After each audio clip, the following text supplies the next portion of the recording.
me, your man, Louie T. Welcome to the Command Post Live. You know what it is. Post up. Take command. I, of course, am your set man, Louie T. Thank you for joining me on the show tonight. We've got so much to discuss as we near the third and final preseason game. Thank God. Hallelujah. Hallelujah. Hallelujah. Hallelujah. Hallelujah. 53-man rosters right around the corner. Still some battles left at the back end of the roster. We've talked about a number of these positions, a few in particular that I think have been yet to be decided. Ron talked about some of those positions earlier in the week. And there's the same positions that I've been talking about all training camp, you know, back into the cornerback position, back into the safety position. I think linebacker is pretty much decided. I mean, there's not a lot there, you know, and with Nathan Gary getting injured, kind of feel like they probably should do something there. Maybe once these 53-man roster cuts take place, maybe sign someone off of someone else's roster that you have had your eye on. Something has to be done there. I'm not comfortable with the depth at linebacker. I don't think most of you are either. But, I mean, honestly, at this point, too, I mean, what are you truly getting? You know, even if you get someone else off the scrap heap, what are you truly getting? How, you know, what kind of an impact is that guy really truly going to have? Not much, right? So, you know, a lot of you have been advocating for Joe Schobert, who was just cut by the Denver Broncos, to be signed. Again, you sign him and then what? You know, and then what? He's been on like 18 different rosters in the last 2 years. You went from the Browns to the Jags, from the Jags to the where was it after that? The Steelers. He got traded from the Jags to the Steelers, from the Steelers now to the Broncos, and now he's, you know, just bouncing around. So I don't even know if Joe Schobert, you know, fixes anything. But at the end of the day, they have to do something, I think. You know, and we'll see. Maybe they really do like some of these younger guys. You know, we keep hearing about Milo Eifler, you know, and we keep talking about Trey Walker and what he's done. So we'll see about some of these guys. At the end of the day, I just don't think it's enough. You know, that's the one position where I don't think there's enough here on the roster. You know, we don't use the linebackers very often other than for special teams purposes. So if we stay relatively healthy, and that's the name of the game, we stay relatively healthy, we don't have anything to worry about. But it's if something should go awry there, that's when you start to run into problems at the linebacker position in particular, because we just don't have a lot there to offer. So, you know, offensively, it's really more of a numbers game. It's not really about, you know, who are we keeping. It's if we're keeping 9, these are the 9. If we're keeping, you know, on the offensive line, for instance, if we're keeping 9, here are the 9. If we're keeping 10, you extend to this last guy, right? Same thing with tight end. If you're keeping 4, these are the 4. You know, you could argue that there's something there between, you know, Curtis Hodges and Amani Rodgers, but at this point, I think it's Amani Rodgers. If you're keeping 4, it's Amani Rodgers. If you're keeping 3, you know who the 3 are, right? Logan Thomas is not on the PUP list, so he's a part of the 53-man roster. So, you know, it's the same thing with the running back position. If you're keeping 3, we know the 3. If you're keeping 4, then it gets interesting. You know, because I have been one that contends that 4th guy would be Jonathan Williams, but I also know that they really, truly like Jaret Patterson, and they've been working him at several different spots, you know, on special teams to try to validate keeping him should they go to a 4th running back. I've said this since Antonio Gibson has made the shift from every down back to now an all-purpose dynamo and a weapon, essentially. I don't think they want to expose him on punt coverage. I don't think they want to expose him on all these different teams, right? It's good that he has experience should he have to do it, but I don't think that's where they ultimately want him. He's still too valuable of an offensive weapon. He's now returning kicks for you. He's now a receiver. He's now a receiver out of the backfield, and he's now a running back. It's just too many different roles and hats that he wears for him to be on punt coverage and doing all of these different things. I just don't think they're comfortable putting him there. And we've already talked about this, your 3rd running back must be a participant, and a heavy one at that, on special teams. And right now, I don't know if they're in a position, because if Brian Robinson is going to be your every down back, you can't afford to put him on all those special teams units that you were working him on when camp first got underway. So I think that fourth back may be out of necessity, which means they're going to have to pull back and cut off a little bit of fat, as I like to say, trim off fat somewhere else to accommodate the fourth back, because we generally keep three backs. That's been the move the last couple of years under Ron Rivera and company. So I think, if you're going to go with the fourth back, that means you're going to have to trim off some fat, either at, defensive back or offensive line. Last year, you can't go any thinner than they went last year. They went with 9 last year. So if they go with 9 again this year, that means you're going to have to trim it off at defensive back, because they went with 11 defensive backs last year.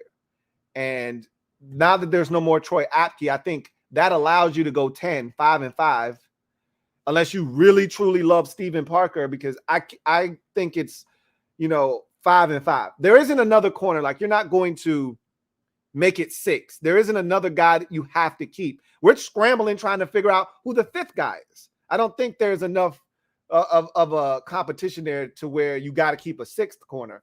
However, it could get interesting at safety, because Jeremy Reeves, I think, is making his football team. And Steven Parker, last week wasn't a great encore follow-up to what we saw in week 1 versus Carolina, but he's not out of it. We talked about this on the show yesterday, and I've talked about this a couple of times previous to that.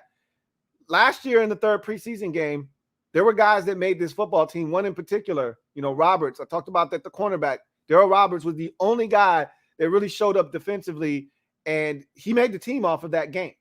So there are going to be some opportunities for guys to make the football team, and there'll be more time for us to discuss that probably as we're talking about, that 3rd preseason game.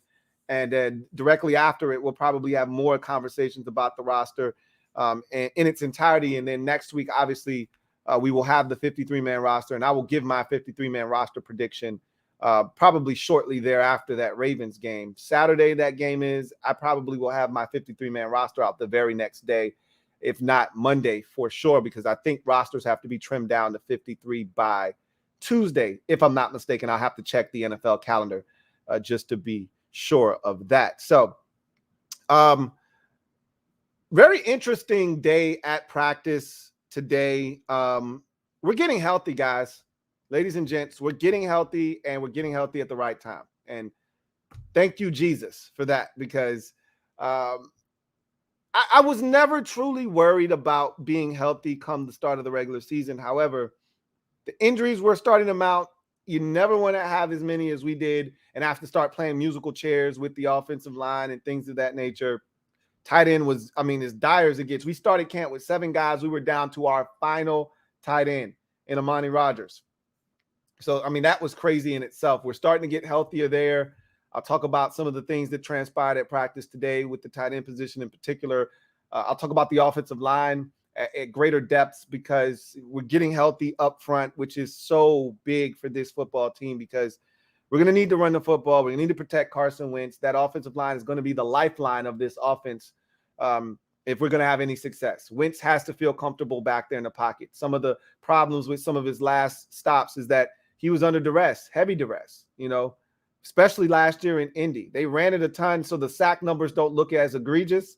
Trust me, he was under duress last season. Their offensive line was not great at pass protection. So if we want Carson Wentz to fare well and play at his best, we've got to do our job, or they have to do their job, and protect him up front. So it's good to hear some of those guys getting back out on the practice field. But practice today, interesting in that who was participating, who wasn't participating, and, what we're starting to be able to, figure out here. So on the side field today, you had Fedarian Mathis. Remember, I talked about this yesterday.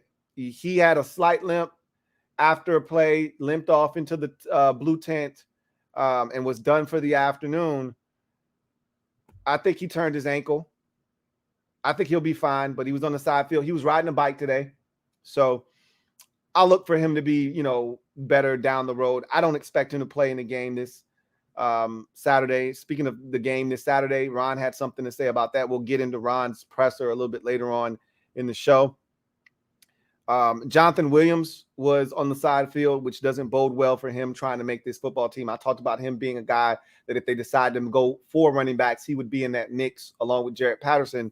Well, this isn't helping Jonathan Williams if he's not able to practice, down the home stretch of this roster building and constructing, period.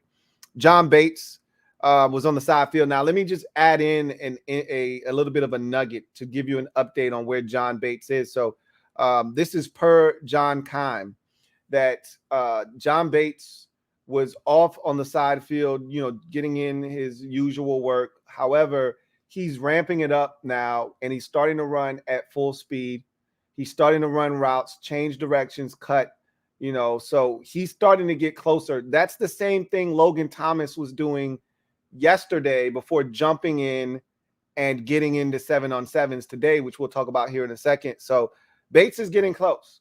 He's not quite there yet, but he's ramping up, something he hasn't been doing along with Cole Turner, something that they haven't been doing for quite some time. Now, we're going to see if John Bates is getting as close as we need him to be to really start to help bolster that tight end room that has been depleted for much of camp. Cole Turner was on the side field, still nursing his injury. Curtis Hodges, side field. And like I said, he was a guy that we talked about probably 2 weeks ago or so, right before that first preseason game. He was that 4th tight end that they were going to keep 4. He's been passed, and to this point, I feel like he's been lapped essentially by Amani Rodgers. Just 1, based off of health, 2, based off of reps, and 3, based off the fact that Amani Rodgers has just looked good and taken full advantage of the reps that he has gotten with the first team offense. Kyrick McGowan was a long shot to make this football team. His one in was going to be as a return man. He was both a punt and kickoff return guy. Unfortunately, he's banged up, but he wasn't going to make the team anyhow. And Nolan Laufenberg was a guy that had a shot, an outside shot. Had he been healthy with all the injuries, he would have gotten an opportunity. He would have been the first man up at guard to get in there instead of them going to Aaron Montero. It would have been Nolan Laufenberg, but he was banged up. So I think he's all but sewn shut his opportunity to make the football team. But let's talk about the guys that were back today. So first of all, let's talk about the guys that were back yesterday. And I mentioned this yesterday on the show, but I'll reference them again because it speaks to where we're going, the direction that we're heading. So back at practice yesterday, back on the field in team drills yesterday, Charles Leno Jr., Andrew Norwell, and Wes Schweitzer all back in team drills yesterday. So now you couple that with Trey Turner being back today. Now, Trey Turner did not participate. Unlike the guys I mentioned yesterday who all participated in team drills, Trey Turner did not participate in any of the team drills, really didn't participate in many of the individual drills, but he did have his helmet and shells on, which is something that we haven't seen since the second day of training camp. Okay, so it's a sight for sore eyes. Just the fact that he was out there in anything other than civvies is a great look for him getting closer back on the field with that quad. So good to hear Trey Turner's name, because I was at this point, I was like, Trey, who? Who is that guy? You know what I'm saying? So good to have him back in the mix. Even if he wasn't ready to rock, with Schweitzer and Norwell back, you were straight anyway. And Sadiq Charles, you were good. You were fine. You were taken care of on the interior. Trey Turner being back and having the full 5 guys that we have projected as starters, that's icing on the cake. But you know how I feel about Wes Schweitzer. You plug and play him anywhere you need to on the interior of this offensive line, and he'll take care of it. So as long as you had Norwell back, you should be fine. And I feel like that's where we're trending. And then Logan Thomas, that was the big news of the day. Logan Thomas back in the team drills briefly now. It wasn't full team drill work, but it was definitely something that I wasn't expecting this soon. He had a press conference yesterday after practice, a post-practice presser, and he talked about getting close, and he felt like he was about to be on the precipice of maybe jumping back into some team drills and getting some contact. I didn't think he meant the next day, right? So I was shocked to hear that Logan Thomas, because initially when all the tweets started for practice, he was on the side field. So I was like, okay, cool. That's what I expect him to be on the side field. But, he's back out there. He's moving around, all that good stuff. And then you get the tweets, and they came one after another. Logan Thomas back on the field, 7-on-7 drills. The defense gave him a applause. Like, that never happens at practice, where the players, even though they know what you went through to get back, it's rare that guys at practice stop what they're doing and start clapping. But that goes to show you what kind of a player, person, and leader that Logan Thomas is on this team. Logan Thomas is one of the most beloved players on this team, and he's also one of the better leaders on this team. So I think everyone saw what he went through, knows what he means to this football team, and they're just happy to see him back. So that was a nice moment at practice today. Got in there for a few snaps on 7-on-7. So as Ron said after practice, that's a milestone, right?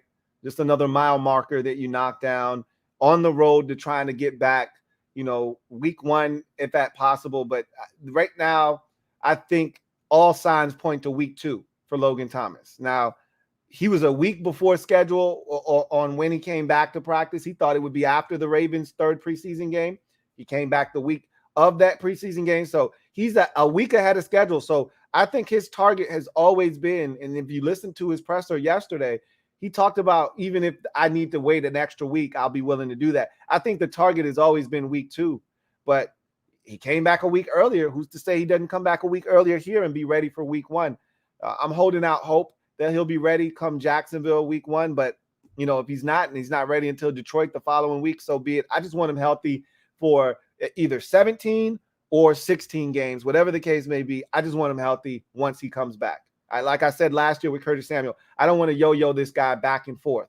So make sure he's fully healthy, make sure he's ready to go, and once he comes back, you hope he stays in the lineup, because he's a huge part of what we do offensively. So that was essentially practice in a nutshell. Again, practice, you don't really need to talk about the nuances of practice anymore. It's more about who was back at practice. Okay.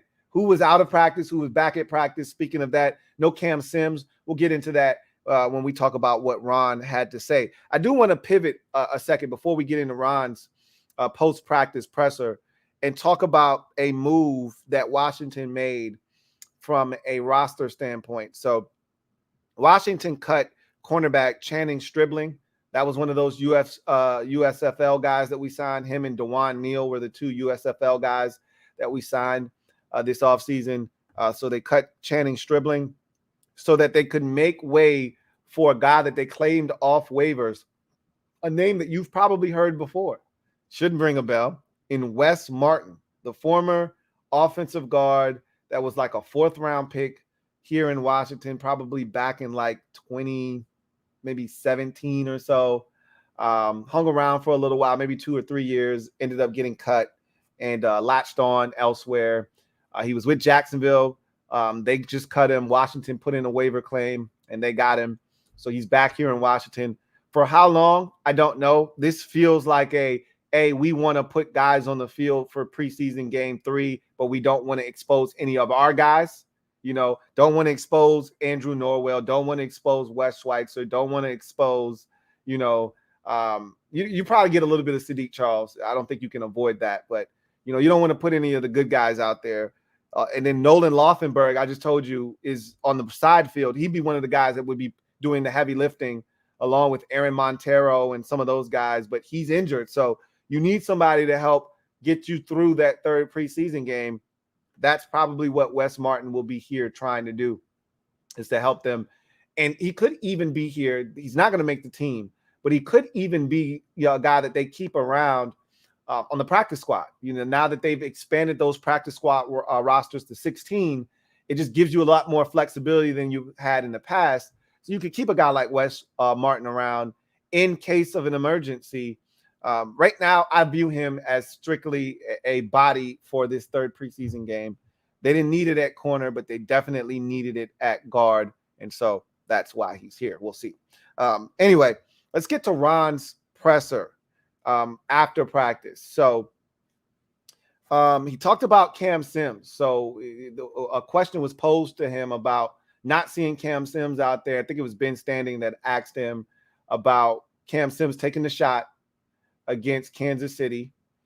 And that's the second week in a row that Taylor Heineke has gotten someone lit up. He got De'Ami Brown damn near decapitated against Carolina in week 1 of the preseason, and he got Cam Sims drilled in week 2. I'm shocked that he was able to come in 2 plays later and catch the touchdown. It's almost like the NFL is just letting shit ride during the preseason, because this is the second time I've seen a guy take a shot, come back in the game, and then the next day or a couple of days later, they're out being monitored. Remember, Corn Elder didn't come back in the game, but they said he could have come back in the game.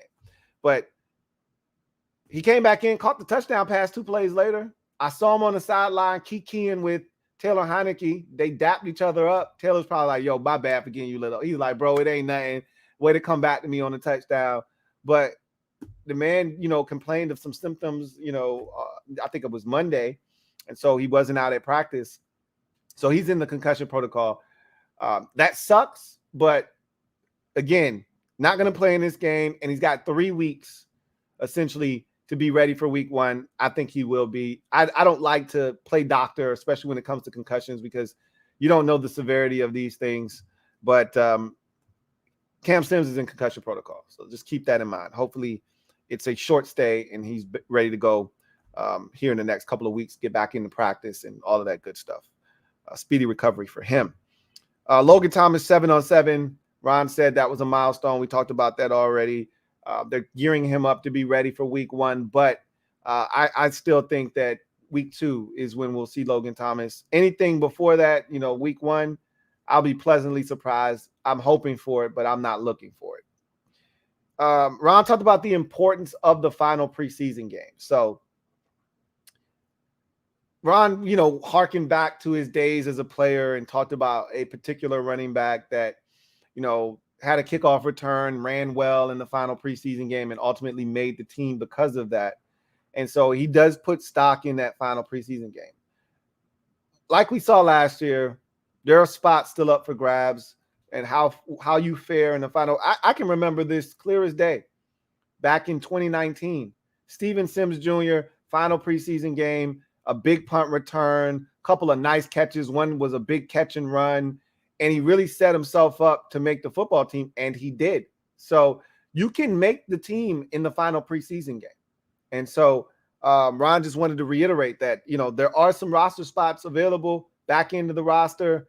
This game could, swing the balance of the roster in your favor if you go out and you play well, So he talked about the role of the tight end in this offense. So Ron essentially said, look, I've been around this particular offensive scheme for the better part of 16 years.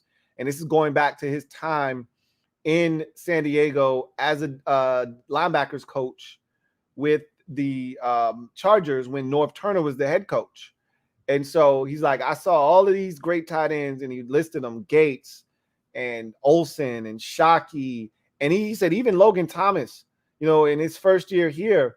Remember, Logan Thomas was like top 3 in the league that year in, I want to say it was either catches or receiving yards. I think he had 700 yards and 70 some odd catches. I think it was catches. He was like 3rd in the league in tight end catches that year in 2020. So we know Logan Thomas can be a upper tier tight end when healthy. So he's like, it's a pretty big deal to have the tight end position get healthy, which is starting to.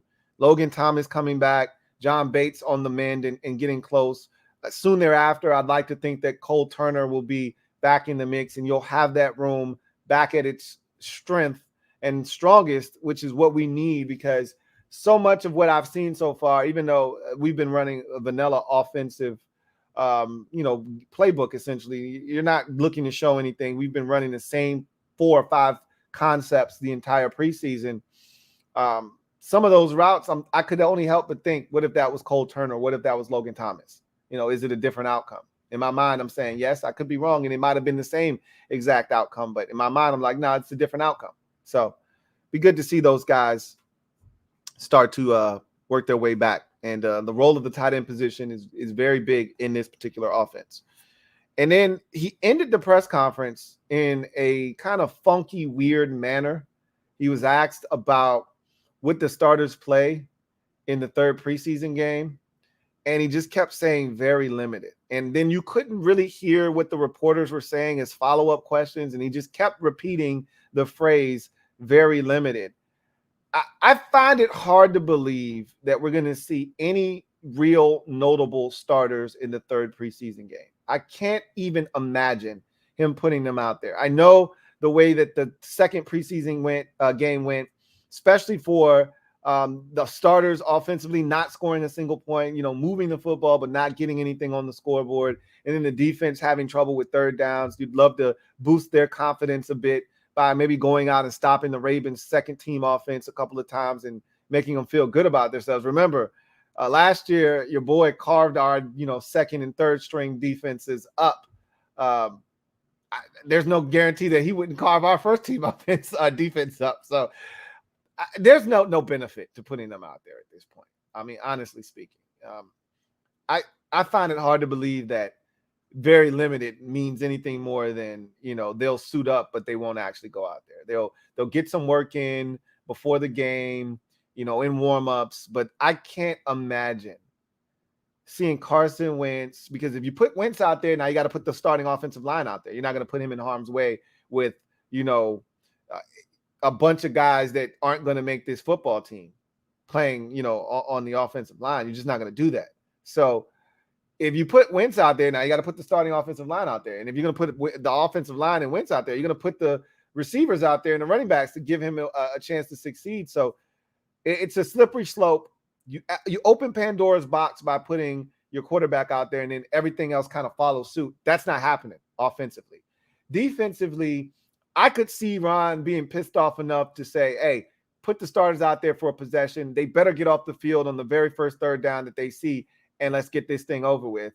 I could see him doing that. But again, to me, there's no purpose behind that. If you could guarantee me that the defense getting a stop in a meaningless third preseason game against the Ravens' second team offense is going to give them confidence going into week 1 against Jacksonville to then, put up a 4 of 14 performance on third downs against the Jaguars offense, then sign me up. But you can't guarantee me that the confidence that they'll gain from getting a stop against the Ravens second team offense is going to then permeate its way into week 1 against Jacksonville's first team offense. That doesn't translate. It doesn't compute. For me, there's no reason to have any of your starters out there in this last preseason game. They've gotten enough work in the first 2 games of the preseason. It is what it is. The results are what they are. Now let's start working towards Jacksonville week 1, start game planning for them, and start preparing for our week 1 opponent. I don't think there's any benefit to putting anybody of note on the field on Saturday evening on the road at M&T Bank Stadium. It doesn't make any bit of sense. So that was Ron Rivera's presser from today. So that covers practice today, August 24th. I want to go back and touch on a few things from Monday's show. So Monday's show was, I think, charged. First of all, Saturday's post-game show was very emotionally charged by a lot of you. It was crazy that a lot of you were so up in arms after a preseason game. Gloom and doom for a lot of you. And I was shocked. I don't know why I was shocked, because this is what this fan base has been reduced to. Whatever, as a lot of people like to say, what's left of it. This is what it's been reduced to, is the first sign of danger, the first sign of trouble, you bail because it's a defense mechanism. And I don't blame any of you for feeling that way, because this is how you've been preconditioned to feel. Oh, this shit looks like last year. We're going to stink. I got it. I was just shocked that a preseason game could trigger you. I thought if we lost to Jacksonville, and for some of you, because some of you are really prissy Okay. Some of you are really stuck up that if we beat Jacksonville by 2 points, you'd be upset. We were supposed to blow Jacksonville out. That I remember people getting mad about us, one year beating Chicago, who at the time stunk, 9-6, beating the Rams, and they were trash then by like 2 points, and people were all up in arms. I'm like, a win's a win. What are you upset about? You take the win and you move on. I thought that we would get to week 1, and that's when anger would start if we didn't take care of business against Jacksonville. I didn't expect the needle to move after a preseason game. Like we took the line and we marked it out in the sand, and we moved that line back a bit, or up, I should say. And it's now in the preseason that people are starting to doubt. And I guess in the preseason, there's really no real winning in the preseason, so to speak. Like if you look good in the preseason, it's just the preseason. You're supposed to look good.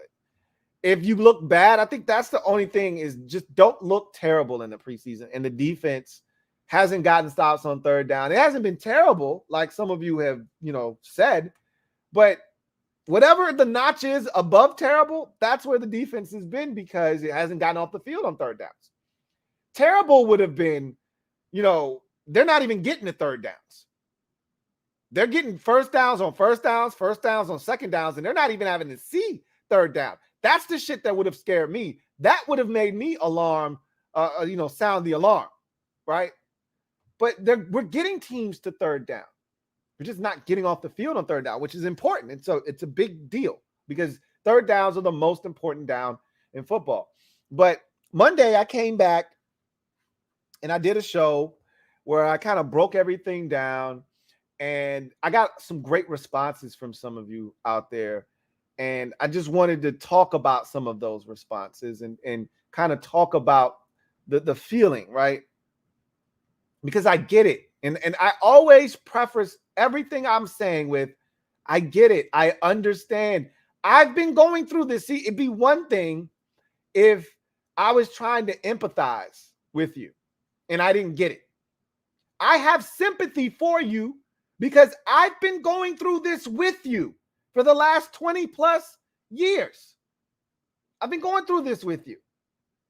For me, it's really been since 99, and I'm not going to lie. I fell hook, line, and sinker for the Joe Gibbs 2.0 era.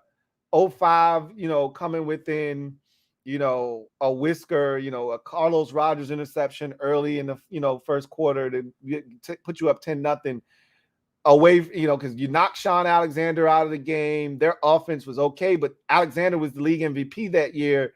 That was basically the bulk of their offense. You go up 10-0 on them early, you got a shot at winning that game. I don't know if we would have won the following week because our offense was just god-awful at the end of that season. Brunell's neck was injured. All our receivers were hurt. Hell, they weren't all that great to begin with. It was David Patton and Taylor Jacobs. But anyway, I was excited about 2.0 Gibbs.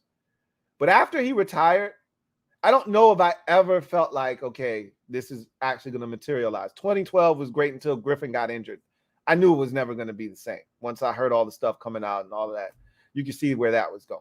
So I really have been there every step of the way. I get why you guys feel the way that you feel. A lot of you are like, hey, this is the same shit that was happening last year. They haven't fixed anything. That's why I don't believe. This is why I'm, distraught right now. This is why I feel like this is, I'm knocking off 3-4 wins off the total. I was at 10. I'm at 6 or 7 now because this shit looks like last year's defense. And I hear you loud and clear, but my pushback against that, and this is the part that I don't think any of you care to hear, because you're just like, doesn't matter who it is. It does matter who it is. That's what I keep trying to convey to you guys is it's not Patrick Mahomes. And I get it. Baker Mayfield completed 3 of 3 or 2 of 3 third downs before having to settle for the field goal. And the only reason you could argue that happened was because they fumbled the snap on second down, and that put them in a 3rd and 14.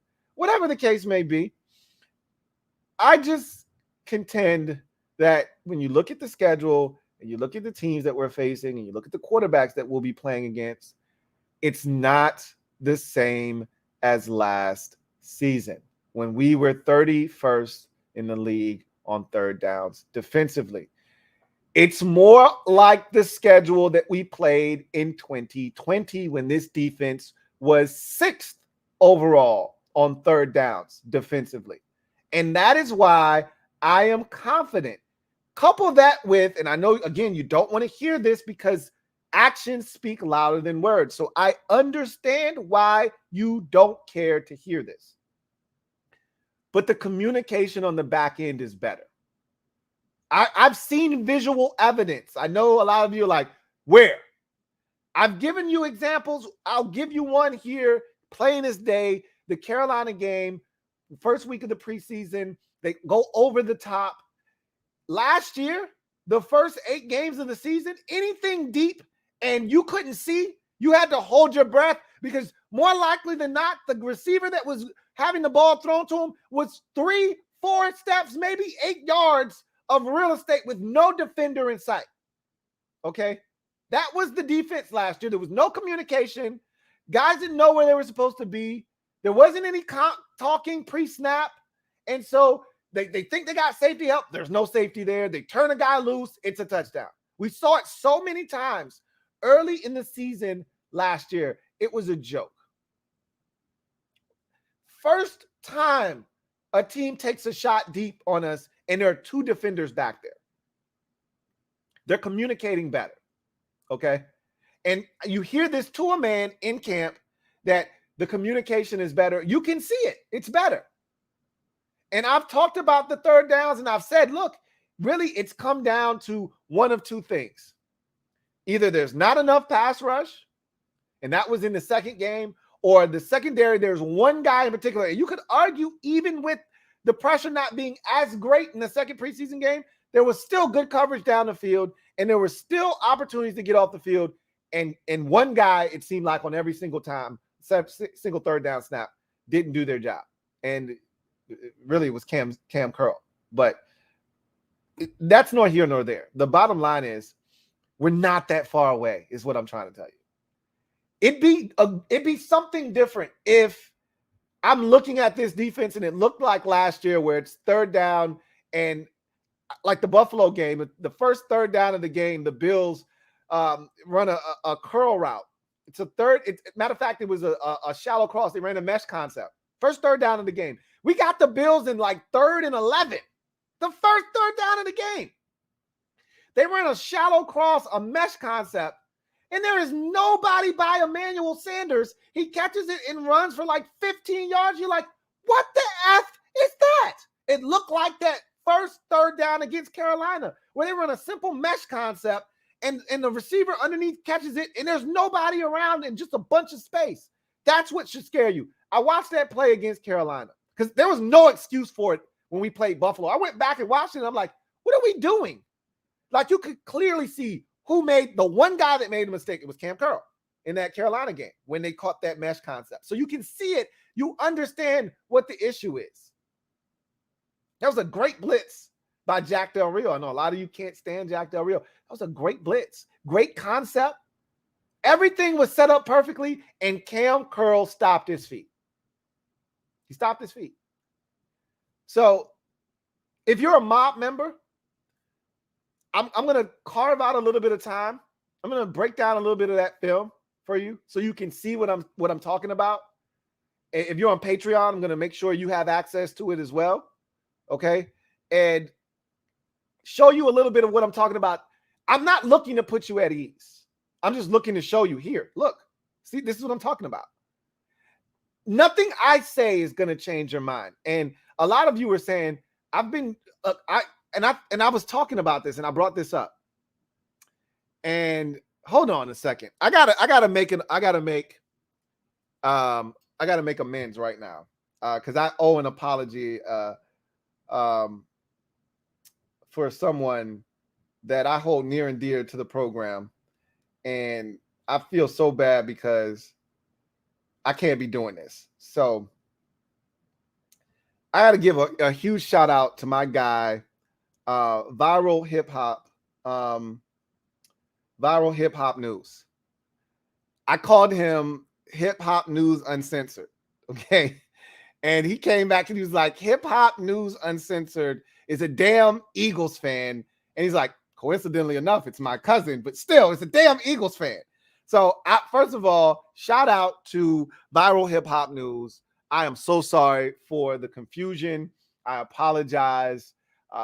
He's a donor of the channel. He's given tickets to you guys in the past. He did it again this year. And so I got to make sure that Viral Hip Hop News knows I'm sorry. Charge it to my head, not my heart. But I was talking to him, and I brought this up, I think a couple of shows ago, where I talked about him saying that he was shocked at the amount of emotion after the first preseason game. And I told him, I said, I think there's this level of angst amongst the fan base because this feels like a year that we're supposed to win. We don't have many of these. I can't remember the last time I predicted double-digit wins. I really last year I predicted 10. But I really that was me getting excited as the season drew near. Like, I really didn't believe that in my heart of hearts. If you go back and watch all my videos, I kept saying, 9 wins, 8 wins. I told you I didn't believe in Ryan Fitzpatrick. I was like, 7 is the floor, 10 is the ceiling, and 10 would be everything went right. Turnover battle, the ball bounces our way. We stay healthy, can't have penalties. Like, everything had to go in our favor to get to 10. But, you get excited. The season gets near, but that wasn't the train that I was on the entire offseason. And I didn't believe in Ryan Fitzpatrick, and you guys knew that. Like, I don't predict double-digit wins because that's not who we are. We don't have a quarterback. We never have a quarterback. We're never in a position roster-wise where you feel good. The schedule's usually not on our side. This is not something that I often do. And I feel somewhat guilty because I've been spiking the Kool-Aid. I told you that one night, I think the schedule night, the night when the schedule came out, I said, there is no punch left. This is all alcoholic content, okay? This is all alcoholic content. I've poured so much alcohol in this punch that is just straight alcohol. Burn a hole in your chest, okay? That's because I feel good about this season. And I've been talking to so many fans, and they just want to win. They just, this defensive third down situation is putting a damper on what feels like an offseason that the moves have been made to put us in a position with the schedule, what it is, and the quarterbacks that we'll face and how things shake out. This seems like it is gift wrapped for us to go out here and win 10, 11, 12 games. But the defense right now, with the way they're playing, is scaring people enough to the point where they're like, there's no way. I've seen people start to question other facets of the team that they weren't questioning before just because the defense stinks. Like, now a guy left a comment today where he's like, I should have known. Just looking at this roster, this is a 9-win team at best. And I'm like, all of a sudden, like, how did you sour on the roster all of a sudden? Because the defense isn't good. Now, all of a sudden, you should have known this is a 9-win roster. Why? What has changed? Like, I get it, though. I understand where this is coming from because I want to win badly, too. I'm going to tell you guys something tonight. I'm going to make a declaration tonight. And you can hold me to this. And, I'm going to be here, whether I'm right or wrong. But I feel this strongly in my heart. I feel this with a very deep conviction. So I'm going to say it. We're going to win this year, guys. Listen to me. We're going to win this season. I feel confident. I don't say things like this. You know that. I'm telling y'all, I feel it. I feel very strongly. We are going to win at a bare minimum 10 games this season. I'm sticking with 12-5. But 11-6 is the number that I've been telling you is the magic number. But I'm sticking with 12-5. That's what I predicted on the Super Friends stream. But 11-6 is what I ultimately think we're going to be. But I'm going with 12-5. But I'm telling y'all, I feel it. And there are going to be some bumps in the road. And the first bump might be week 1. It might be week 2. And I know a lot of you have your parachute on and you're ready to jump off. The minute it gets rough, There's a little bit of turbulence. You're like, all right, I'm out. And you're going to jump. You're going to pull the string. And I'm going to be watching you out of my window floating on your parachute. No worries. When we land and you look up and we're 7-3 and you're running towards the aircraft, I'm going to let you back in. Okay? That's the thing that you've got to understand is I understand you're protecting yourself. You don't want to set yourself up for heartbreak and disappointment again, because that's what this team seems to do better than anything else, is build your hopes up and then pull the rug from under you, and then you look like a damn fool. I'm telling you tonight, this is not the year. If we stay healthy, and that is a big if, injuries take effect, all bets are off. Okay? I can't protect this season if injuries take effect. But if we stay relatively healthy, the rest will take care of itself. This is a good roster. It's not a great roster. It's a good roster. This is a good schedule. Okay? This is a good enough football team to go out here and win games. I watched this team with Taylor Heineke and a ton less talent beat Tampa Bay last season, beat the Vegas Raiders, 2 playoff teams. The Eagles didn't do that last year. They didn't beat a single playoff team last season. I watched this Washington team have opportunities against the Chiefs, the Packers, games that they easily could have won and probably should have won.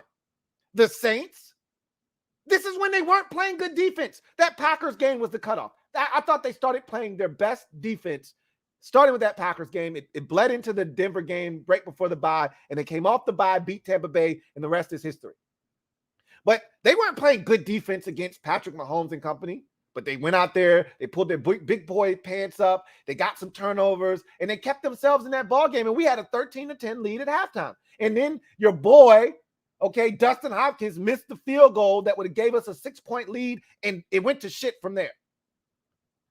If you remember the Saints game, we're playing good ball. We picked Jameis Winston off. We're playing solid defense. Taylor Heineke tried to piss that game away by himself. We got him 2 turnovers early in the ball game, and he throws it an interception right back to the damn Saints in the red zone. And we're up 14-7. You're feeling good about yourself, and then we give up a stupid-ass Hail Mary right before the half. Changed everything in that goddamn game. I said all of that to say this. For as bad as we were defensively last year, and the schedule that we faced last season with Heineke at quarterback in a lesser roster, it was Terry McLaurin and nobody else again. Okay? I've told you guys this. Terry McLaurin went over 1,000 yards. The next closest receiver had 397 yards.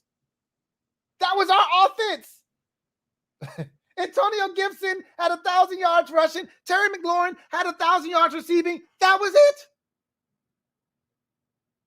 And we still won 7 games against Herbert, against Allen, against Mahomes, against Rodgers, against Brady, against Wilson, against Carr. We still won 7 games.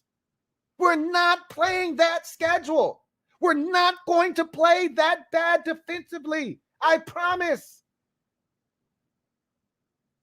We're going to win this season. The roster is better. We're better on offense. We're better equipped to deal with some of the things that we weren't a season ago.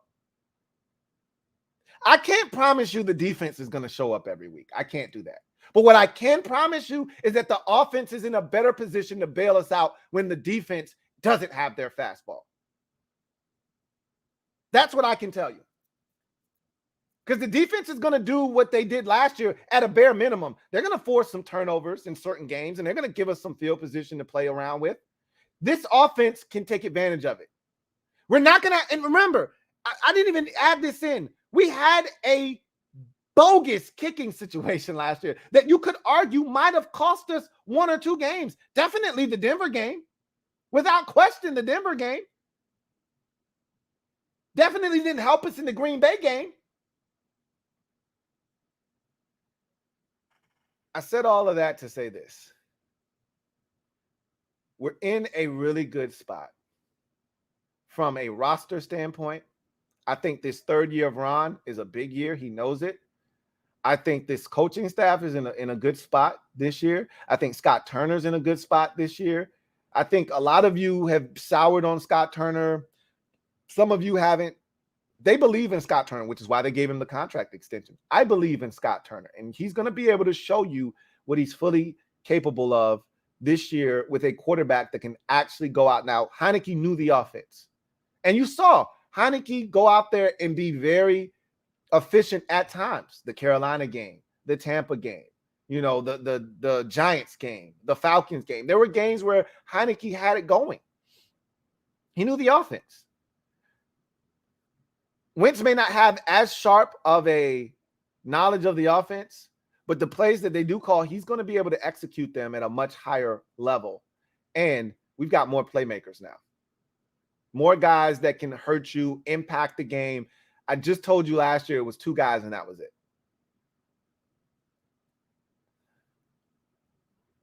I'm just telling you, and you don't have to trust me, guys. I'm not asking for you to trust me. I'm just telling you, I'm going out on a limb, and I don't mind going out on a limb by myself. Okay. And I know it's a very thin branch. I'm not even sure if I should be out here right now, but I'm not afraid. And the only reason I'm not afraid is because I've done enough work. I've watched enough football, and I know no 2 seasons are like, and just because we did this last year doesn't mean we're going to do this year. I understand all of that. I'm very cognizant of all of it, but I'm just looking at everything as it's come. And there are a lot of signs that point to, all right, this is the year that you do something. Nobody is giving us a chance. Carson Wentz stinks. All the chips are stacked against us. Nobody's talking about the Washington Commanders doing anything. It's Dallas's division, and if they don't win it, it's Philadelphia's division after that. That's when we do our best work. When nobody is pointing the finger at Washington and saying, hey, look out for the Commanders. That's when we do our best work. At some point, that has to change. When everybody knows you're coming and you're the big bad wolf, you still got to be able to huff and puff and blow the damn house down. Okay? But we're not there yet. We're not there yet. We got a sneak attack. They can't know we're coming. They got to build their house out of straw, and we got to be able to blow it down. And I think we're going to do that this year. And if we can't, then, and we're relatively healthy and we don't get it done, then that's a whole different issue, another whole conversation to have, and maybe changes need to be made. But I'm telling you right now, I feel it. I just needed to convey that. And a lot of y'all, some of y'all needed to hear that. Some of y'all like, Louie, you a damn fool. You a clown. I get it. And I told you, I don't mind going out on that limb by myself. I don't.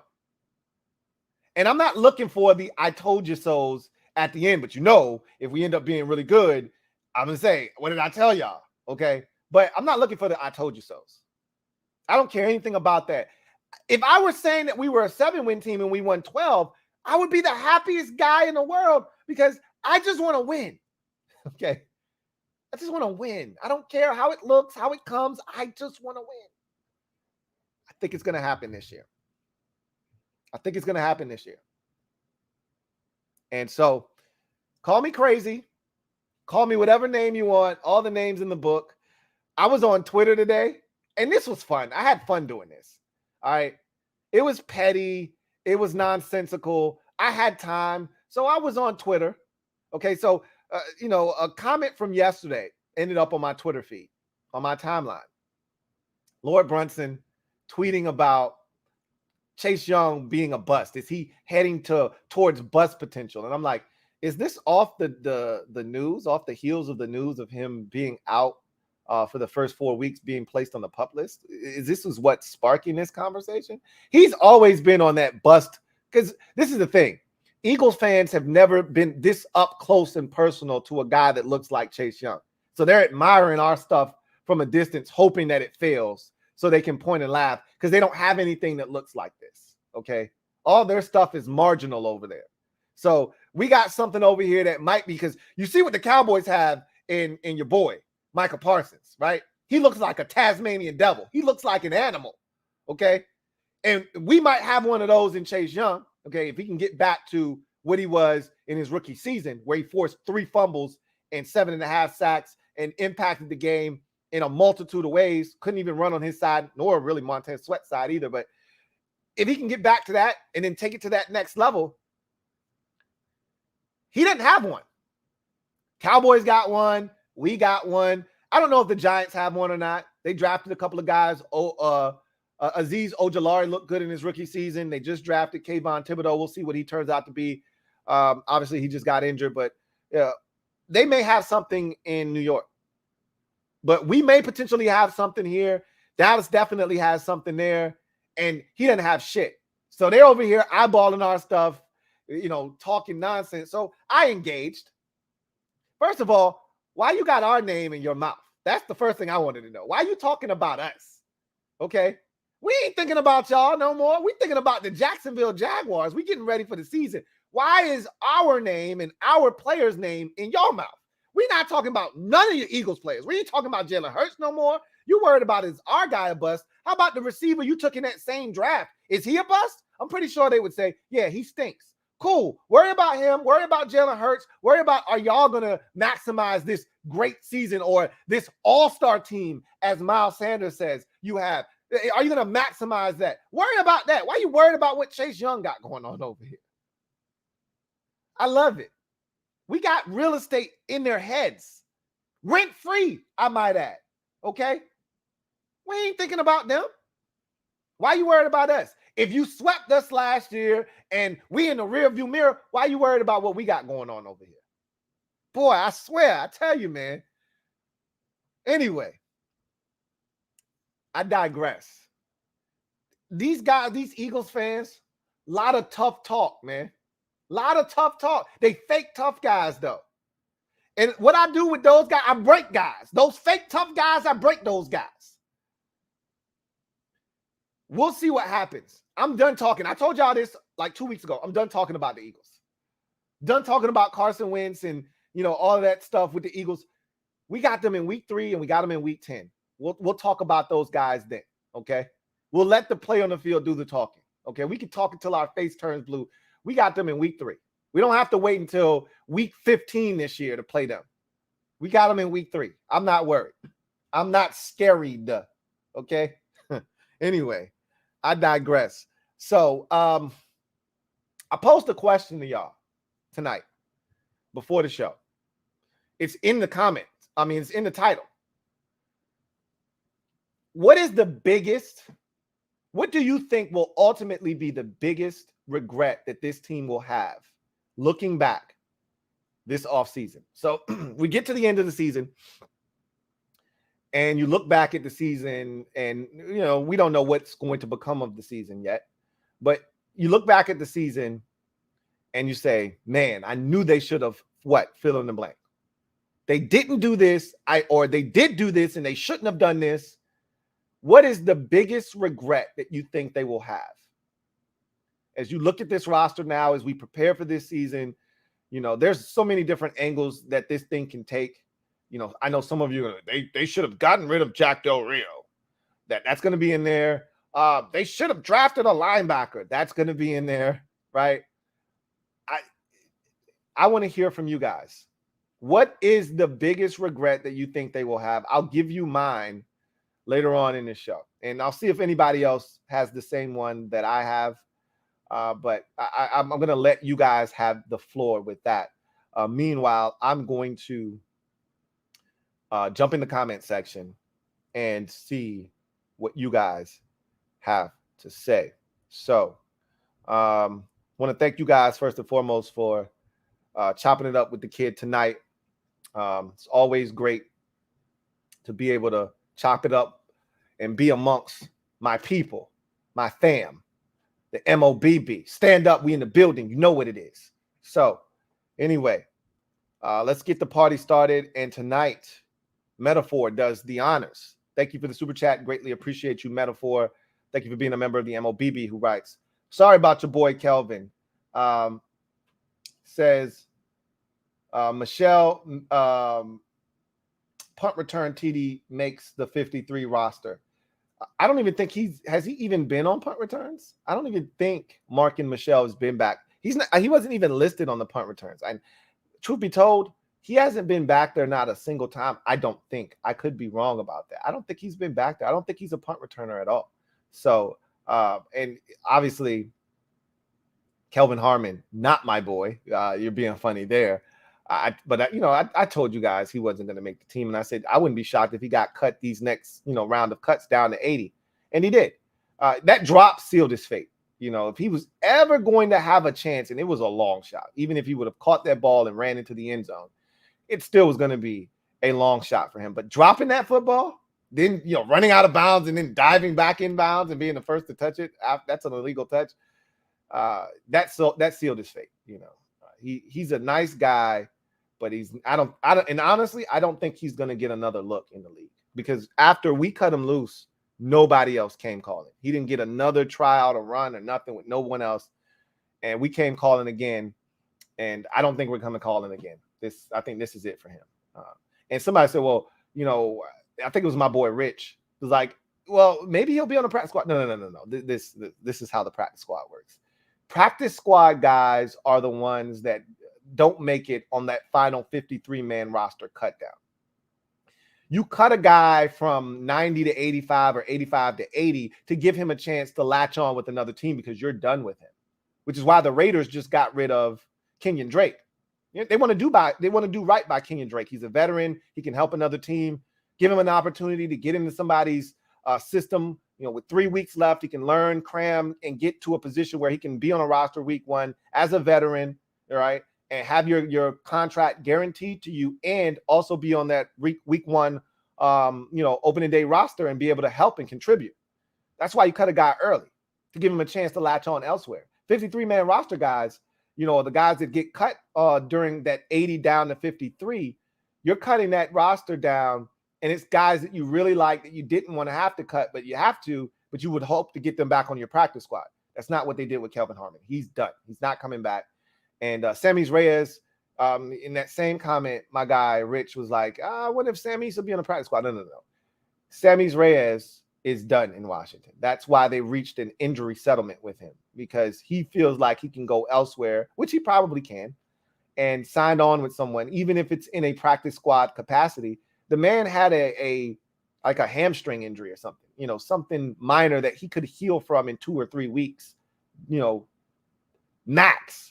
Similar to what they did with Cam Sims. He had an ankle back in 2019, and they put him on IR because they didn't want to lose him. He didn't have to go on IR with the ankle injury that would have healed in 3 weeks. They just didn't want to expose him to waivers.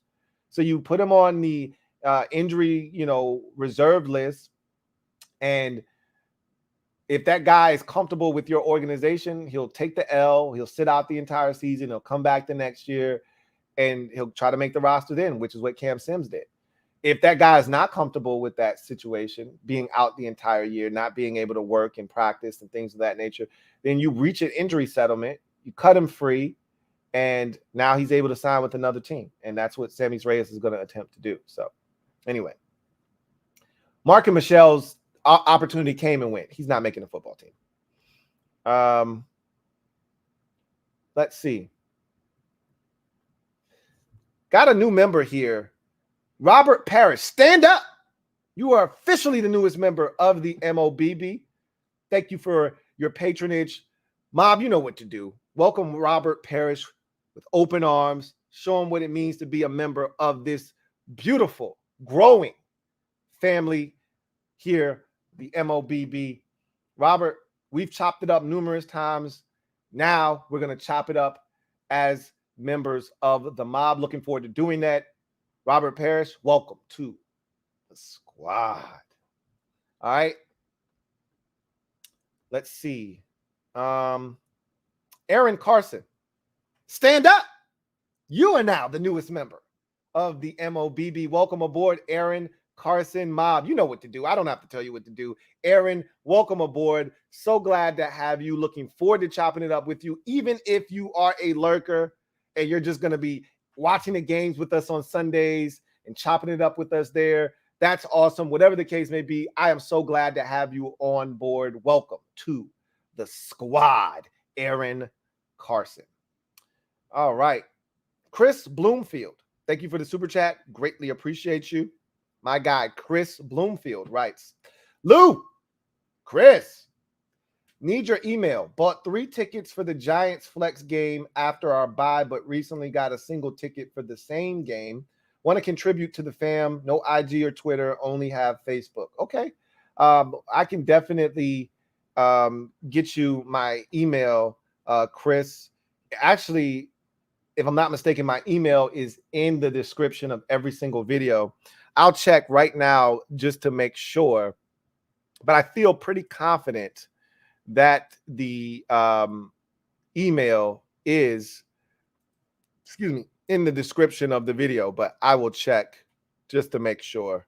And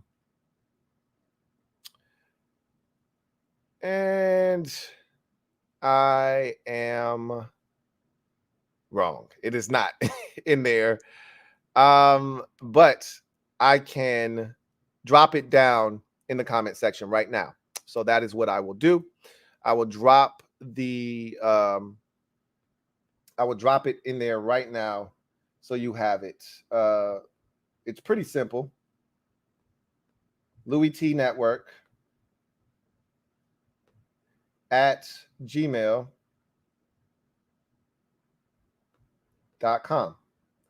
Pretty simple, but I'll still drop it in there anyway. So you have it. There it is. So I dropped it in there. Chris, if you're out there, you're still watching, just copy that thing and you'll have it. I appreciate the generosity, and looks like if Chris comes through for that flex game, I want to say it's right after the bye week. I think he just said that. That's the second time we'll be playing the Giants. Remember, we play the Giants right before the bye week, and then we come off the bye and we get the Giants. I'll be giving away 4 tickets that week. It sounds like 3 or 4, depending on how many Chris, donates to the channel and brand. So whatever the case may be, thank you, Chris, so much. Really do appreciate you. And I will definitely make sure you get the big shout out when the time comes, should you be able to donate that ticket or 2. Thank you so much again, Chris, for the love there. B-Ball God, thank you for the super chat. Greatly appreciate you, my guy. B-Ball God writes, me and Big Money Sonny on the number 29 overrated train. LOL. Hey, look, I got no problems with you being over there. I'm not getting on that train with you. That's totally fine by me. But I know the value of Kendall Fuller. I know what he brings to the table, so I'm not tripping.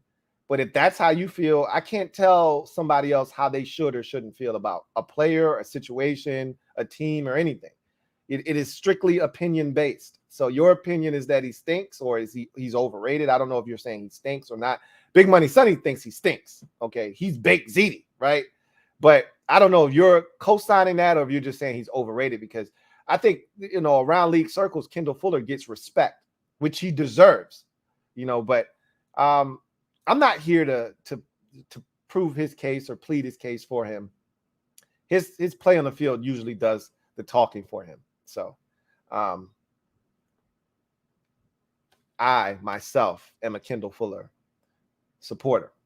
Video Channel, thank you for the super chat. Greatly appreciate you. Video Channel writes, sup, Lou? Sup, Video Channel? He writes, think we'll carry 4 tight ends for the 53-man roster.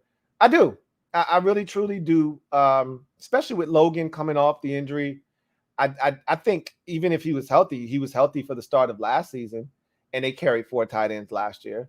So I think if history repeats itself, and obviously no 2 years are alike, and you can't just go off of what they did last year on the roster, because this is a different year. It's different players on the roster, and which facilitates them to go about constructing the roster in a different manner. I think tight end is one of those positions that if it's not broken, don't fix it. They've got enough talent. Ron has spoke glowingly numerous times about how surprised he's been, pleasantly, I might add, about the tight end position in particular, and just how much talent is there and how many guys have tremendous upside. And you don't want to expose those guys, especially Amani Rodgers. You've showcased him out of necessity. Teams have seen what this guy can do. You may not get him back if you put him on, you put him out there and expose him to the rest of the league. I think you've got a much better chance of getting your hands on Curtis Hodges as a guy that you continue to work with and develop. But Amani Rodgers, to me, is a guy you got to keep at this point. Similar to the way you had to keep Samis Reyes last year. You just didn't want to expose him. I think you got to do the same thing with Amani Rodgers. And we already know the other three guys are on the team. So I truly do think they're keeping 4. They kept 4 last year. I think there's space on this roster for 4 tight ends. I think they're going to keep 4 tight ends. Again. Can't catch claps in a whorehouse. Thank you for the super chat. Greatly appreciate you. Thank you for being a member of the MOBB. Can't catch claps in a whorehouse, right? That Norwell interview was cringe, Lou. I wasn't going to bring it up because I wasn't mad at him, right? I wasn't glad at him, but I wasn't mad at him. But I totally get it.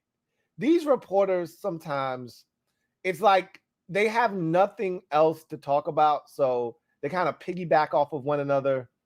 They know in advance who's going to step to the podium, so you would think they would craft better questions to ask. But clearly, he doesn't want to talk to the media. That is not his thing. And there are certain guys you can tell, they have no interest in talking to the media. Daron Payne has zero interest in talking to the media. It's a requirement. He does it because he has to. I felt like early stages of Montez Sweat's career, he had no interest, and he still doesn't really, but he's gotten better, right? I want to see what he does during the season. After a tough game or whatever, he might not be as receptive. They ask some dumb questions. He may give them two-word answers and keep it pushing. But Andrew Norwell's interview today was legendary because they started out with the very first question being about Carson Wentz, and he's like, okay, I'll take that one on the chin. And then they asked him a question about him. So it was like, okay, I can let my guard down now because you backed off of asking me about other people. I'm here. Like, the first thing he should have been asked about was his injury. Hey, how are you feeling? Nobody even asked him about that. They asked him, John Keim asked him, so when you're away for that amount of time, does it take a little while to get back into the swing of things, especially when you're a new guy here integrating into the offense? And so he answered that question.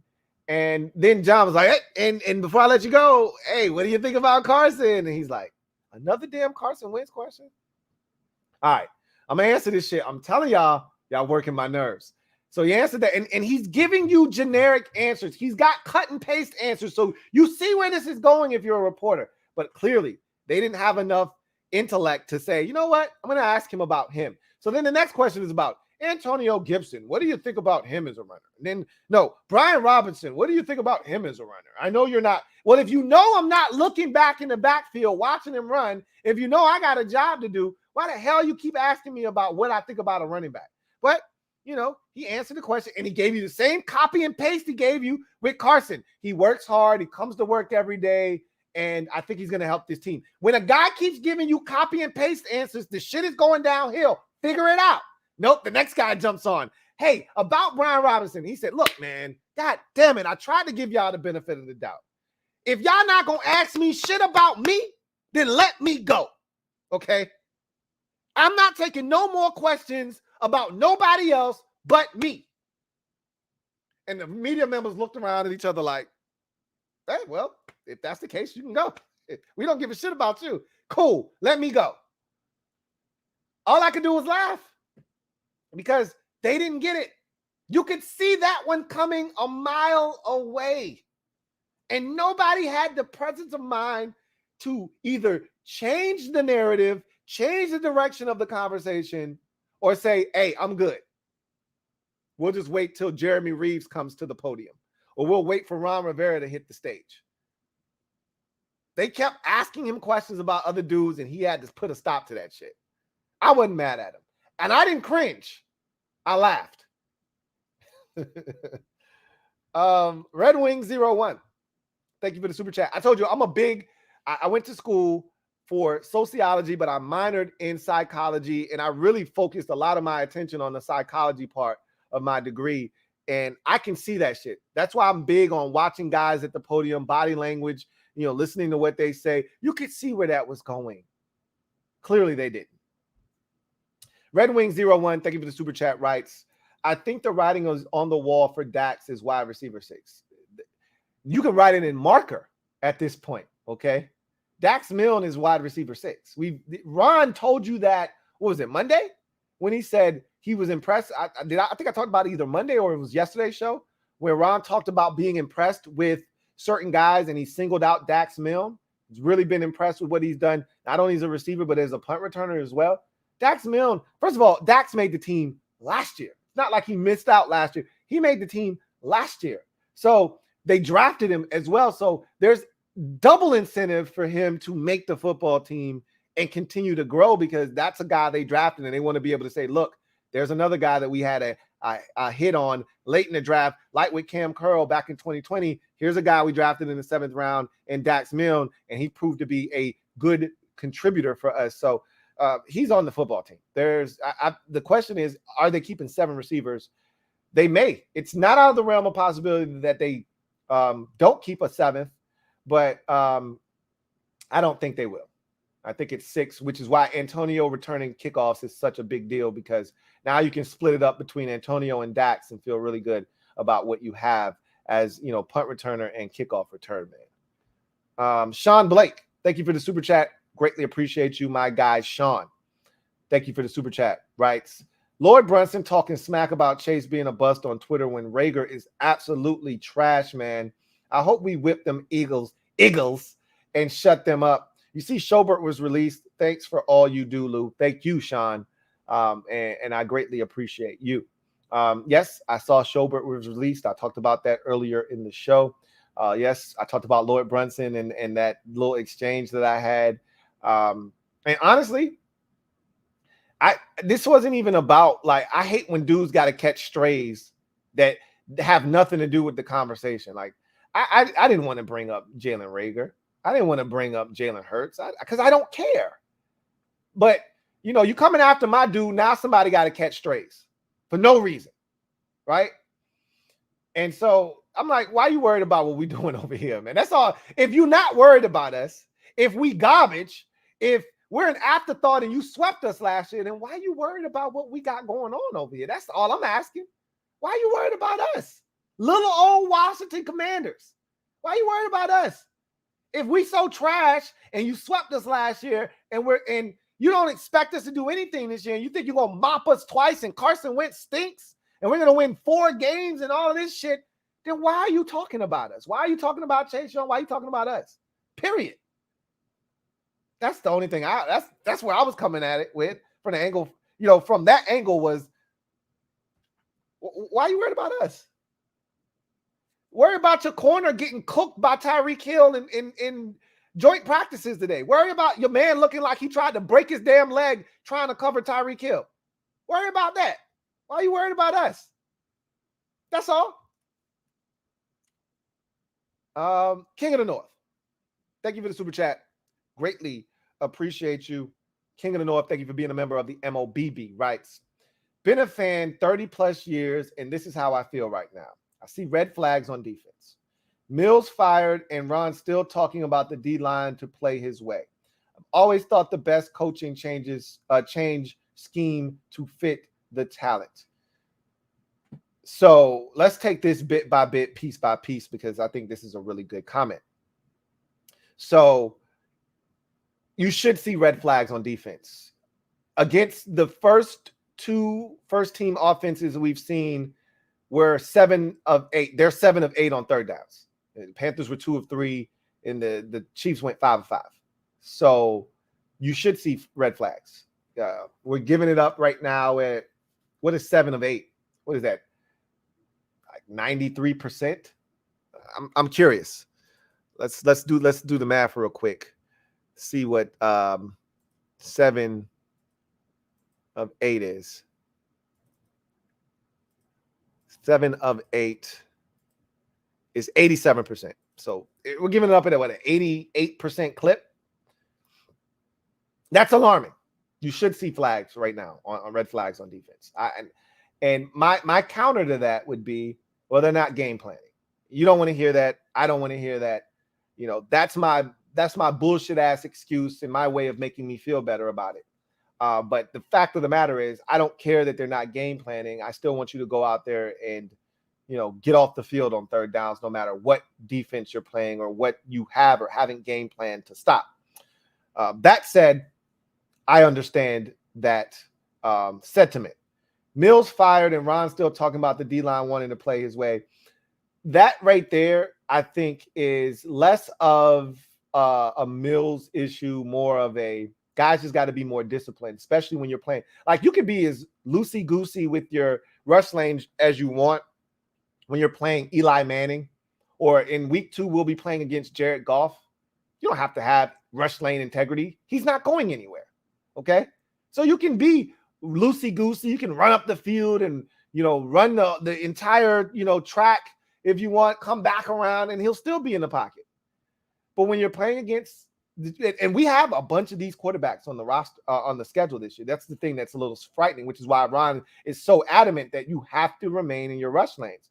Remember the Panthers game from last year when Cam tried to escape on that last drive twice, and we got to him, including the final play of the game offensively for the Panthers.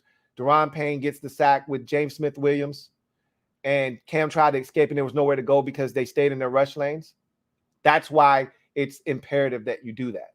Because when you're playing against week 1, Trevor Lawrence, who will take off on your ass, when you're playing against Justin Fields in week 6, who will take off on your ass, when you're playing against Jalen Hurts in week 3 and 10, who will take off on your ass, when you're playing against Ryan Tannehill in week 5, who will take off on your ass, when you're playing against Marcus Mariota in week 12, who will take off on your ass, when you're playing against Daniel Jones, who we're playing in weeks 13 and 15, who will take off on your ass, Trey Lance in week 17 or 16, and Deshaun Watson in 17. You see where I'm going with this? It's a schedule full of mobile quarterbacks who aren't afraid to take off and run on our ass. You cannot be lacking discipline in the rush lane department. It's frustrating sometimes because you're trying to turn the corner and you ultimately get pushed up the field, but that's not where the issue lies. The issue is you never spin back and retrace your steps to close that gap. It looks like it's a big gap. Now you spin back and retrace your steps and you fall into a sack. Guys aren't doing it. They're continuing to get pushed up the field, and now there's this big gaping ass hole for the quarterback to vacate and extend the play. And that's when guys end up getting open. And now we blame the secondary, but you can't blame the secondary for not covering for 5-6 seconds. So I think that's why Ron is so adamant that guys have to do it the right way. So I hear what you're saying, but it's something that you have to do. You know, you got to be on these guys about staying, especially when you're playing mobile quarterbacks like we will be this season. He said, I've always thought the best coaches change schemes to fit talent. This is less of a scheme thing, more of, you know, guys just doing it the right way. All right. And you're right. The best coaches don't try to force their scheme on players that may not fit. You ultimately, if you're a good organization, you pick players that fit your scheme so that you don't have to bend and twist your scheme to fit guys that don't necessarily fit what you're trying to do. However, if you end up with a guy or two that's super talented and you're like, look, I don't really give a shit what the scheme is. We got to have this guy. So you draft him, but he doesn't necessarily fit what you do. You figure out a way to fit what that guy does, you know, into something that makes him successful and makes the rest of the team defensively, offensively successful, whatever side of the ball he's on. You fit that guy into the scheme because he's that talented, you know? So I totally agree with you. You know, it's, sometimes I think people overcomplicate football. It's not that hard of a sport when you really sit back and analyze what you have and what their strengths and weaknesses are, and then who you're playing against and what their strengths and weaknesses are. That's what you attack. That's what you do. So I'm with you 110%. I understand why you see red flags with the defense. I understand, that Ron's still talking about the same shit he was talking about last year as far as defensive rush lane integrity. It's problematic for you. I get all of that. I understand every single bit of it. And what I'm telling you is, even with the ability to escape and extend, Trevor Lawrence might overthrow a wide open receiver out to his left as he's rolling out, whereas Mahomes ain't missing shit. Mahomes is jumping back in the air and throwing back across his body right as he's moving left and hitting the shit on the nose. Trevor Lawrence might miss. Justin Fields might miss a guy open. And he'd be like, whoo, we dodged the bullet. Now we off the field on third down. Whereas Mahomes extended, made the completion, and now it's 1st and 10 at the Washington 29. Whereas with the Jags, we dodged the bullet. Should have been a completion, should have been a conversion on third down. Now it's not. They got to punt. That's the difference. So I hear what you're saying. And that's what I'm basing my excitement level and my confidence level off of, is that I just don't think these boys are going to be able to do it at a high enough level consistently to beat us. We'll see. But I totally get it, King of the North. That's a really good comment. Luck, thank you for the super chat. Greatly appreciate you. Thank you for being a member of the MOBB. My guy Luck writes, legendary suggestion. Put starters in end of third or beginning of fourth to build that confidence. Baltimore will more than likely have third string in, and we march down the field on that hootie hole. Okay. Again, the upside of doing that is very, very low. Meanwhile, the downside potentially is extremely high. So that's where you start risking. You go risk versus reward, and which one weighs more? For me, it's like this. The risk is way heavier than the reward. There's no reason to do that, at all. There's no reason that they should be playing. Ron should play these starters a single snap in this game. None. They've gotten the work that they needed to get.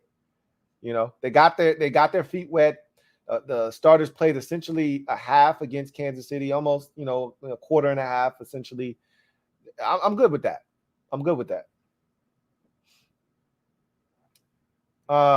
Metaphor, thank you for the super chat. Greatly appreciate you. Double up. Thank you for doubling up, Metaphor. Greatly appreciate you. My guy, Metaphor, writes, Ron says they playing, so no vacay. Keep focused this week. I don't think they're playing. I would be shocked. He said very limited. He kept saying very limited. He at one point told us this guy was going to play, that guy was going to play, and then guys ended up not playing. So shit changes. I think cooler heads. I think ultimately he would love to put them out there. Like, he wants to see this thing end on a positive note and head into the regular season with momentum on both sides of the football. And so would I be absolutely shocked and floored if they went out there for a possession, no matter how it went? No, I wouldn't be, but I wouldn't like it. I still can't see the starters being out there. I told you guys after the Kansas City game, we've seen the last of the starters. I firmly believe that. I'm sticking to that story until Ron proves me wrong. And we'll see if he has the guts to do that. I hope he doesn't, because I'm not looking forward to seeing the starters out there in a meaningless third preseason game when you've gotten work already. It'd be one thing if they hadn't got any work. Then I'd be bitching and complaining. They got work in preseason game 1. They got work in preseason game 2. I'm good. Let's get to the regular season against Jacksonville. King of the North, thank you for the super chat. Greatly appreciate you. Double up. Thank you for doubling up. King of the North, greatly appreciate you, as always, who writes, I think 2-0 is a pipe dream.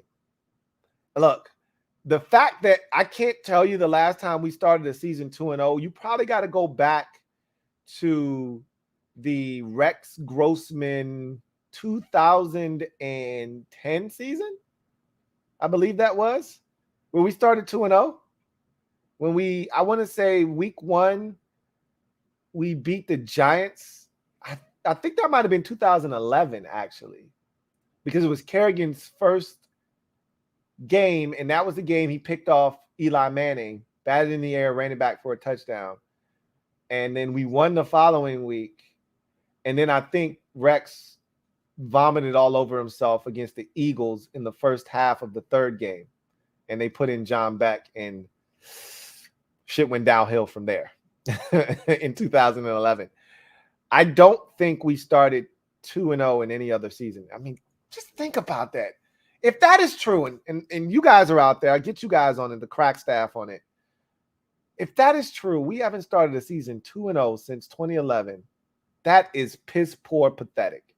But that's the state of our organization and where we've been, which is why we never predict double-digit wins, which is why I'm so adamant that we're going to be good this year, because I never do this. There are enough red flags, as King of the North has said, that would lead you to believe that this is not what we do. But I'm going against the grain, because everything that I've seen and all of the dots that I've connected say otherwise. So he says, Ron makes the right adjustments, but he's damn slow to do it. I just don't see us hitting all cylinders early, and any hopes of playoffs will come from another late season run. I hope I'm wrong.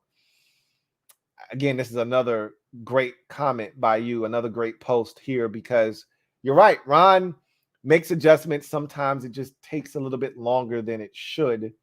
Like, for instance, getting rid of Sam Mills, finding Jack and telling him to get off of social media. These things should have been done earlier. Now, these were off the field adjustments, not on the field, but we've seen things on the field that we thought should have happened sooner and have it take a little bit, to happen. And so at the end of the day, 2-0 isn't a must for us. Okay. It isn't a must, but what we can't afford is to lose against Jacksonville week 1. We have to win that game. Now, I say have to loosely, because if we lose against Jacksonville in week 1, but then win against Detroit and then come home and beat Philadelphia, you're 2-1, and you still got a little bit of mojo going into that game against Dallas on the road in week 4. However, the point of the schedule, I keep making mention of the schedule. The point of the schedule is to take advantage of it. And if you can't take advantage of Jacksonville week 1 at home, like if we played Jacksonville in Jacksonville, I would be nervous, more so than I already am. I'm very nervous about week 1, because this team doesn't instill confidence in me to where I am certain that we're going to do anything. I'm confident in certain games more so than others, but I'm always nervous no matter what. Like, I guaranteed victory in week 3. I'm still going to be nervous as hell. Right? So you can't keep making mention of the schedule, which is what I've done, and then you don't go out and take advantage of the schedule. Okay? Jacksonville is one of those teams that, looking at the schedule, they just had the number 1 overall pick in the draft for a reason. You need to take advantage of the Jacksonville Jaguars. I get it. This is not the same Urban Meyer-led team that that was on the field last year. Okay? I get that. They're a much better coached team. They've got much more talent. They've got Travis Etienne back. It's a revamped roster. They look totally different. I don't give a shit. Take advantage of a young team trying to figure it out early in the season. They're going to be hell to deal with by week 6 or 7. We're getting them in week 1. Take advantage of their ass while they're still trying to figure it out and put pieces of the puzzle together. I watched the team in the second preseason game in Jacksonville still trying to figure some shit out. Still trying to put the pieces of the puzzle together. Okay? Don't let them figure the shit out against us. Detroit, another team trying to come up, and they feel like this is a year where they're going to take some steps forward. Cool. They're another team that I think could ultimately, they're going to get Williams back, the kid from Alabama. They're going to get him at some point this season. That's not in week 2, okay? He's on the PUP list. He won't be back back until midpoint of the season at the earliest. Okay, take advantage of them while they're still trying to work out some of the kinks before they get all their shit back and start really hitting their stride. I hear what you're saying. But if we're not going to take advantage of the first 2 games of the season, that's where you say, I love the schedule. If you're not taking advantage of the schedule, then what the hell are we talking about? What am I talking about? Some of you haven't mentioned the schedule. You're not talking about this team winning 10, 11, 12 games. That's my deal. That's my bit. What the hell am I talking about the schedule for if we can't take care of the first 2 games? That's the way I think. And to your point, our move, our go-to move, you know it's coming, is to start slow and then get hot late in the season. That shit's old. It's tired. We need a new act. And this schedule, this roster, and the quarterbacks that we're going to face tell me that this is the year that the shit's supposed to be different. We shouldn't be 3-6 or 3-7 and need to win 4 straight to get back to 500. We should be 7-3. We should be 6-3. 6-4, 7-4, as we get into the meat and potatoes of the schedule. Not chasing, the win column, with 3 straight wins, but you look up and it's just good enough to get you back to 6-6.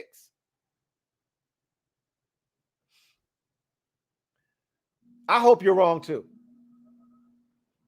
History says that you're right. I hope it doesn't repeat itself this year. Thank you for the super chat, King of the North. John Livingston, my guy, JL Smooth. Thank you for the super chat. Greatly appreciate you as always. My guy, 105.3 Smooth, JL Smooth. Thank you for the big contribution as always. My guy, JL Smooth writes, what up, Lou? What's up, John?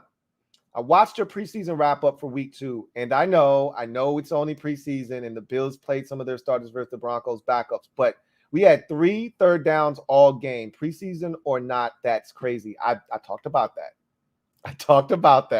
And when you see 42 big ones on the scoreboard in a preseason game, I'm expecting to see that correspond with 12 of 16 on third downs, 9 of 13 on third downs. You were 2 of 3 on third downs, which means, and this is what I was talking about with the Washington fans, I used your game as an example as to why our defense isn't trash. Now, again, I don't like comparing the bottom of the barrel to make yourself feel better. Like, that doesn't do much for me. But in that particular instance, that was the perfect way to convey to everyone else, like, you want to see terrible? What the Broncos did against the Bills, that's terrible. Because if you want me to feel like the defense is super trash, oh my God, this defense is going to be horrendous, a game like that would have scared me shitless. I don't care who's on the field.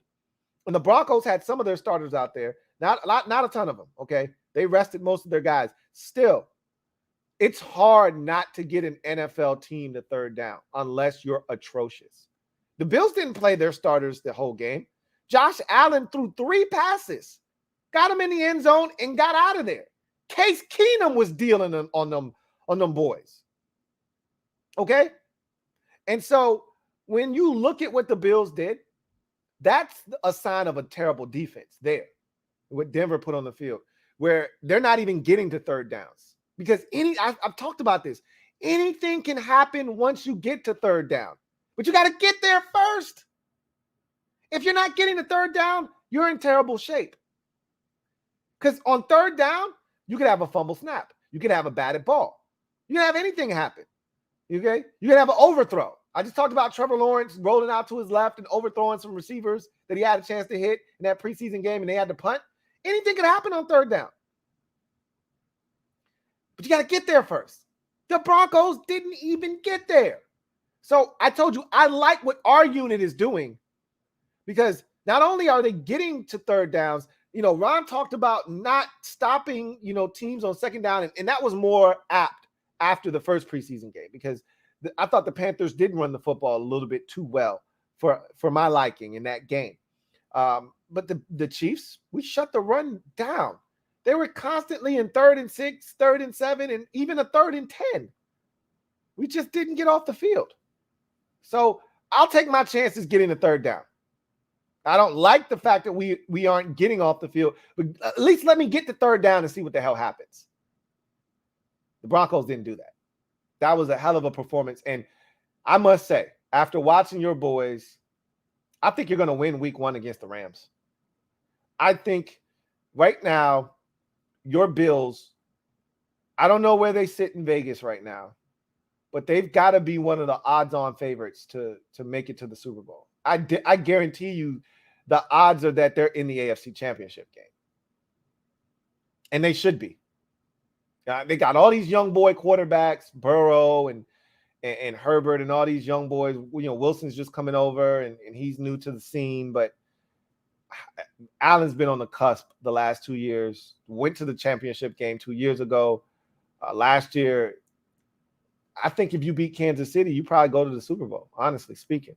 You know, I don't think the Bengals are coming to Buffalo and beating you guys. So you guys are ready. If you're healthy, I think you're ready to go. Right out of the packaging. I think you're ready to go this year. We'll see. Thank you for that super chat, JL Smooth. Red Wing 01. Thank you for the super chat. Greatly appreciate you, my guy. Red Wing 01 writes, I'm with you when you say people are being a bunch of doomers after a preseason loss. I didn't like what I saw, but you'd think we were the 08 Lions with how fans be talking. And that was my thing was, I get the frustration. I get it. I'm not telling you not to be upset. I was just shocked at how far some people took it. They went from one end of the spectrum to the absolute other, like rock bottom, you know, like you said, to the 08 Lions. It was like they went from, all right, I think we can win 10 games to, oh, we're going to win 6 games this season off of one preseason performance. And I know what they're going to say. It's not just one preseason game. It's the same shit we saw all year last year. It's continuing. It's a continuation of last year's defense. And I would just interject and say, well, remember, it started out that way. A lot of what that 31st, 3rd down defensive rating came from was just how abysmal we were the first 8 games or so of the season. I mean, we were so far out in front of everybody in terms of how bad we were on 3rd downs that even though we got hot during that 4-game win streak, and I use the word hot mildly, okay? I think there were still some teams converting at a good enough clip. It wasn't the 14 of 18 that the Chargers put on our ass, you know, or like the 9 of 13 the Giants put on us the following week, you know, or the, 9 of 14 the Falcons. I think it was like 10 of 14 the Falcons put on us in week 4. But it was like, okay, the Raiders were, might have been 5 of 13. It's less than 50%. It's closer to 40%. I'll take it. Okay. Like we got better as the season wore on. And then towards the end with COVID and all that stuff, we started to kind of veer back into that, but we had turned the tide on that. So it's not like from week 1 to week 17 last year, the defense was atrocious on 3rd downs. And now they're doing it again and they never stopped. I think that this defense is going to be just fine when it's all said and done. It's not going to be a great unit by any stretch of the imagination. I'm not looking for them to be great. I just need them to find themselves nestled somewhere in the middle of the pack, somewhere, 15 to 19. Don't find yourself in the 20s, 15 to 19, somewhere around there. 3rd down defense, 14, 15, somewhere in there in the league. And then the offense will take care of the rest. Just find a way to get off the field, force some turnovers. You know what would be nice? If we force some more turnovers. Our defense doesn't strike me as a turnover forcing defense. Our guys don't look for strips. They're not punching the football out. Like Josh Norman was the last guy that was here that actually consciously looked for a punch out. Our guys don't look to punch the football out. They're looking to get guys on the ground. The only time they try to pull the ball out is when they're gang tackling and it's 3 guys on 1 guy, and then the 4th guy comes in and he starts lawnmowing. Our guys don't come in looking for the punch like other teams do. I'd like to see us force some turnovers this year. I was just shocked at how extreme the fan base was after the second preseason game. You have people talking about 4 or 5 wins after that game. We're going to suck this year. And you were just 2 weeks ago, you were talking about this team winning 10, 11 games. I mean, that's crazy to me. Thank you for the super chat, Red Wings 01. Kendall Fuller is baked ZD. Thank you for the super chat. Greatly appreciate you. Double up. Who writes, it's going to be a good night, Lou. Bless him. I appreciate you, Pac-Man D3. Even though Kendall Fuller is not baked ZD. Thank you for the super chat. Greatly appreciate you. Chris Bloomfield, thank you for the super chat. Greatly appreciate you. Double up. Thank you for doubling up, Chris. Thank you so much for the super chat who writes, been a fan since 90, 5 years old, watching Monday Night Football with dad and Skins destroy like 40-0. Burgundy and gold is in my blood. Hashtag butts in seats. I love it, Chris. I was a big complainer about attendance. And, you know, I looked in the mirror and I said, and I told you guys, I can't complain about attendance. Told you guys all last year. Not going to make a big stink about attendance anymore because I'm not doing my part. So who am I to point at anybody and say you should be doing this and I'm not doing it? Well, I'm still not going to FedEx Field. However, that doesn't mean I can't make sure that a couple of Washington fans aren't occupying a few seats or a couple of seats at the stadium during these home games. So I'm doing my part, and it sounds like you're doing yours as well, Chris. So more power to you. Truly do appreciate you. It's in my blood as well. You know, I don't have the dad story because my dad is a Cowboys fan, but it runs heavy in my veins. You know, you slice my veins and it's pumping burgundy and gold blood. You know, that's just what it is. Sometimes I'm like, damn, why couldn't I have been exposed to another team first? But when I was a kid, we were winning, man. So it felt good. I had no issues. You know, it was all good back then. But now, sheesh. But it's too late now. They got me. Hook, line, and sinker. There's no turning back. Thank you for the super chat, Chris Bloomfield. Red Wings 01. Double up. Thank you for doubling up, Red Wings 01. Greatly appreciate you. My guy, Red Wings 01 writes, LB is the least important position on D.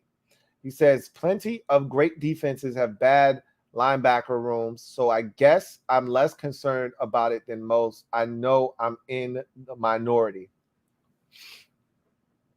Especially for the way we play football here defensively. Linebacker is a position that is minimized because we only put 2 on the field, and there are cases where there's only 1 on the field. A lot of cases where there's only 1. But still, it's a position that we need to be better because we get hurt over the middle of the field a ton, and a lot of times that is the responsibility of the linebackers or that Buffalo nickel, which is essentially a pseudo linebacker position. We've got to be better there. That's where the Chiefs exposed us a little bit. The Panthers got us a little bit over the middle of the football field as well.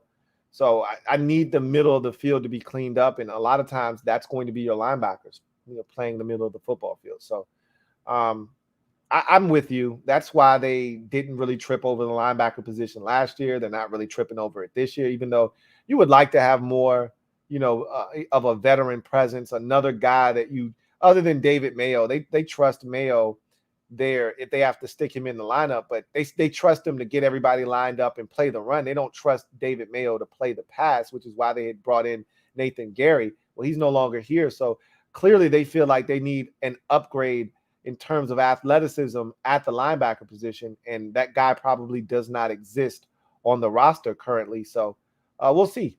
You know, we'll see what they decide to do. But to your point, linebacker is a position that you can minimize the impact of that position. And They've done that for the most part here, but you still need quality linebacker play in order to have your defense play at its best. Your linebackers have to be a huge part of that. Chris Bloomfield, thank you for the super chat. Greatly appreciate you. My guy Chris writes, destroy the Detroit Lions 40-0 or so. My fault. Ha ha. No worries. There are a lot of ass kickings and a lot of ass whoopings handed out in those days by the Burgundy and Gold. So no worries. There are a lot of them that they dished out.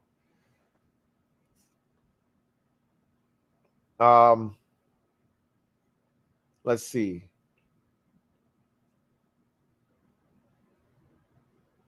Got another super chat. This one is from King of the North. Thank you for the super chat, King of the North. Greatly appreciate you, my guy. King of the North writes, remember the Cowboys and Eagles also play this easy schedule. It will take 10 wins to get into the playoffs. I'm firmly aware of that. This is why I said the NFC East will be one of the best divisions in football from a record standpoint when it's all said and done, because I fully expect a healthy Cowboys team. If Dak Prescott is healthy, they're going to win anywhere from 10 to 13 games this season, because their schedule, they start out tough. You know, their first 4 games, brutal. And I don't even really like putting us in that conversation. It's really their first 3 games. It's like Tampa Bay, Cincinnati, and somebody else that's really good. And if they find their way through that first part of the schedule at 2-1, or, you know, God forbid they're 3-0, they'll be insufferable. But let's just say they come out of that stretch 2-1, and they're facing us. The rest of their schedule is relatively easy. Like they could really like win the next 9 out of 10 games or something like that. When you look at their schedule, you're like, if Dallas gets through their first 5 or 6 games 4-2, you know, something along those lines, look out. It could be one of those seasons where they're like pushing to be the number 1 seed in the NFC playoffs. I talked about Philadelphia. Their schedule is the closest to ours in the division. You know, they start with Detroit. We get Detroit in week 2. They get Minnesota on a Monday night, week 2, at home. They got us week 3, you know, and it just goes on and on from there. And their schedule looks a lot like ours. So if Jalen Hurts doesn't stink, you know, and he plays well, or they just do the thing that they did last year when they got hot, which is run the football, and they minimize what he has to do to help them win football games, they're going to be dangerous too. And so I've already made mention of the fact that 10 isn't going to cut it. 9 isn't going to cut it.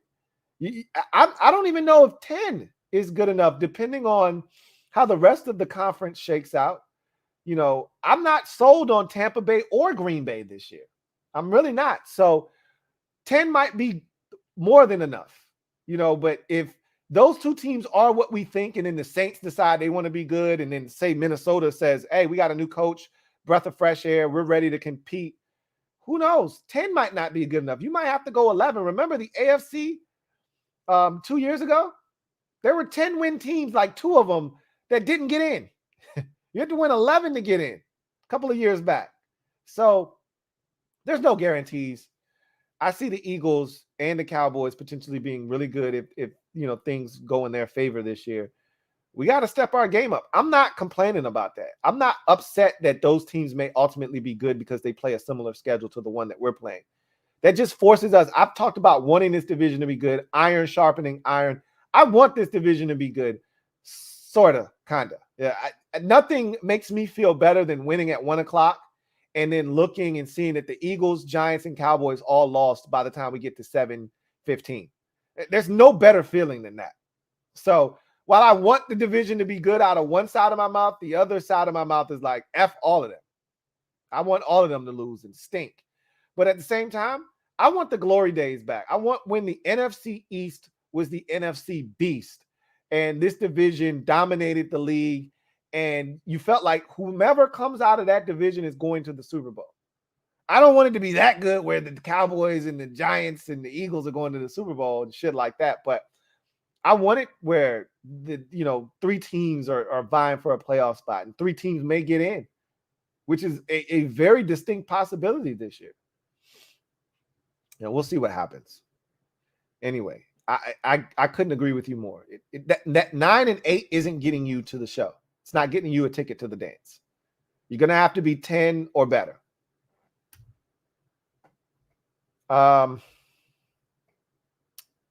Metaphor, thank you for the super chat. Greatly appreciate you. My guy Metaphor writes, watch Kurt Warner Wentz breakdown this week. High hopes. I'm going to watch that. Somebody else told me to check that out, and I meant to, because, remember, he was very critical of Taylor Heineke after the win against the Giants, and we didn't want to hear the shit last year. Like, what are you talking about? The guy threw for damn near 400 yards. He was the only reason we even had a chance in that game. But Kurt was like, yo, he missed some shit. For as good as he played, he missed some shit. I'm going to check it out. I like Kurt Warner. I know he knows what he's talking about. And he was right. He was right. Anyway, I digress. Let's get to the next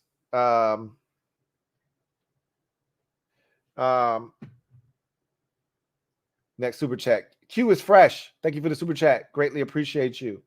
My guy Q is fresh. Writes, scared of our depth at corner. You see my free agent cornerbacks. You see any free agent quarterbacks you like? Not at the current juncture. But again, obviously some guys are going to be cut after these teams have to reduce their rosters from 80 to 53. There may be something out there. I don't see them doing anything at corner. I think they're comfortable with the guys that they have here in camp.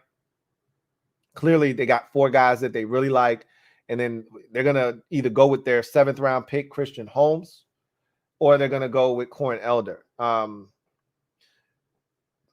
think it's going to be one of those 2 guys. The other USFL guy is still in the mix. I don't see him making the team. I think it's one of those 2 guys. But I think it's Corn Elder's job to lose or to win. And I've said that before. And hopefully he gets back here shortly from hitting his head against the Chiefs. He's not in concussion protocol, so hopefully he's back and he's able to play in this final preseason game and make some plays and lock down that final roster spot. I'm scared of our depth at corner too. I've made mention of that. I'm not bullish on the secondary after the first, 2 guys. Honestly, I got to see Juice in this new role extensively. Right now, I'm a little nervous about Juice in this role and what he'll be able to provide us. But, my confidence has always been in Danny Johnson, and I would like to see him get an opportunity. But if Juice is holding it down, no need for that. We'll see. But I don't have any corners at the current moment that I'm like, oh man, this guy got cut. We should, take a look at him. I really don't think they're going to do that at any other position but linebacker. That's the only one I think they may be kind of scouring the streets for after the dust settles and the smoke clears from these 53-man rosters. All right. Commander Wow, thank you for the super chat. Greatly appreciate you. Commander Wow writes, I'm out on a limb. I'm giving in the 12 and 15 wins. See out here hit me with the Tina Marie. Baby, oh, out on a limb. Hey, I'm out here. I'm on the limb, and I'm giving in to the 12 and 5 wins. I already said it. It's what I'm doing. And I'm not afraid to do it. If the branch should break and I should fall, y'all will be there to pick me up, man. But I'm not afraid. I'm not scared. I'm going out on that limb like Tina Marie. Out on a limb. I'm out on that limb. You know what it is. Commanders, women of Washington. You know what it is.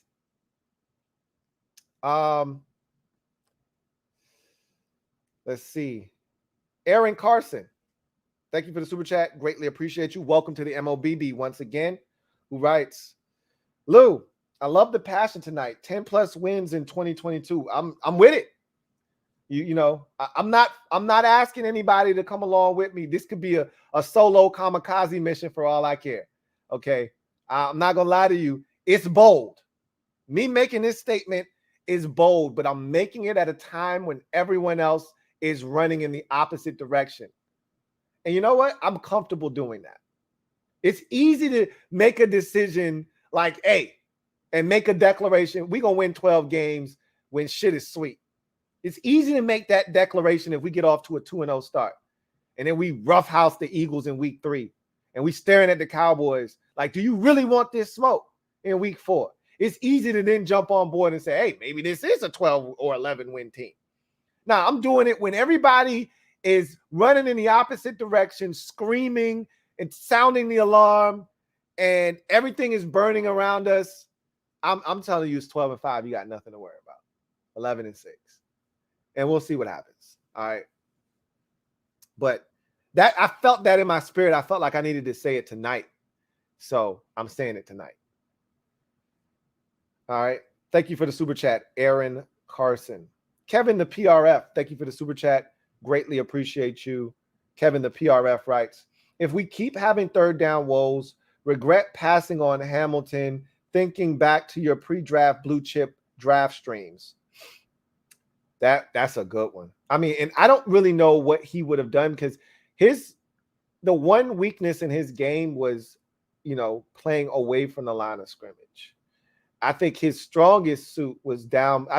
Remember what he ran, which is why he dropped on people's draft boards, is because to me, he would have been the quintessential Buffalo nickel, though. Like, that's the guy, like you keep talking about Buffalo nickel. There he was sitting there for you to take, and you passed him up, but you did it because you valued offense over defense. And I don't blame them, because how many years in a row are you going to draft defense in the first round? How many years are you going to do that and keep ignoring the offense and then hoping it just somehow magically gets better? You want the offense to be better, you got to start investing in the first round with offensive football players. And I'm not talking Dwayne Haskins. Okay, that doesn't count.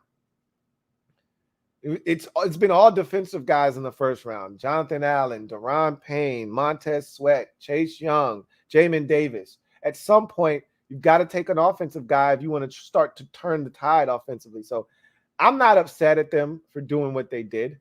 In order to move back and pick up the picks, they had to move back, and he wasn't there. It's not like he was available at 16 when we moved back. He got taken 2 picks earlier by Baltimore at 14, but, he was there at 11. He was there at 11, and they knew what they were passing up. And I got intel. I've already told you guys this. I got intel from the draft room. He wasn't that high on their board. They liked him. They did not love, Hamilton. So that's a good regret, though. We'll see if we ultimately do regret that.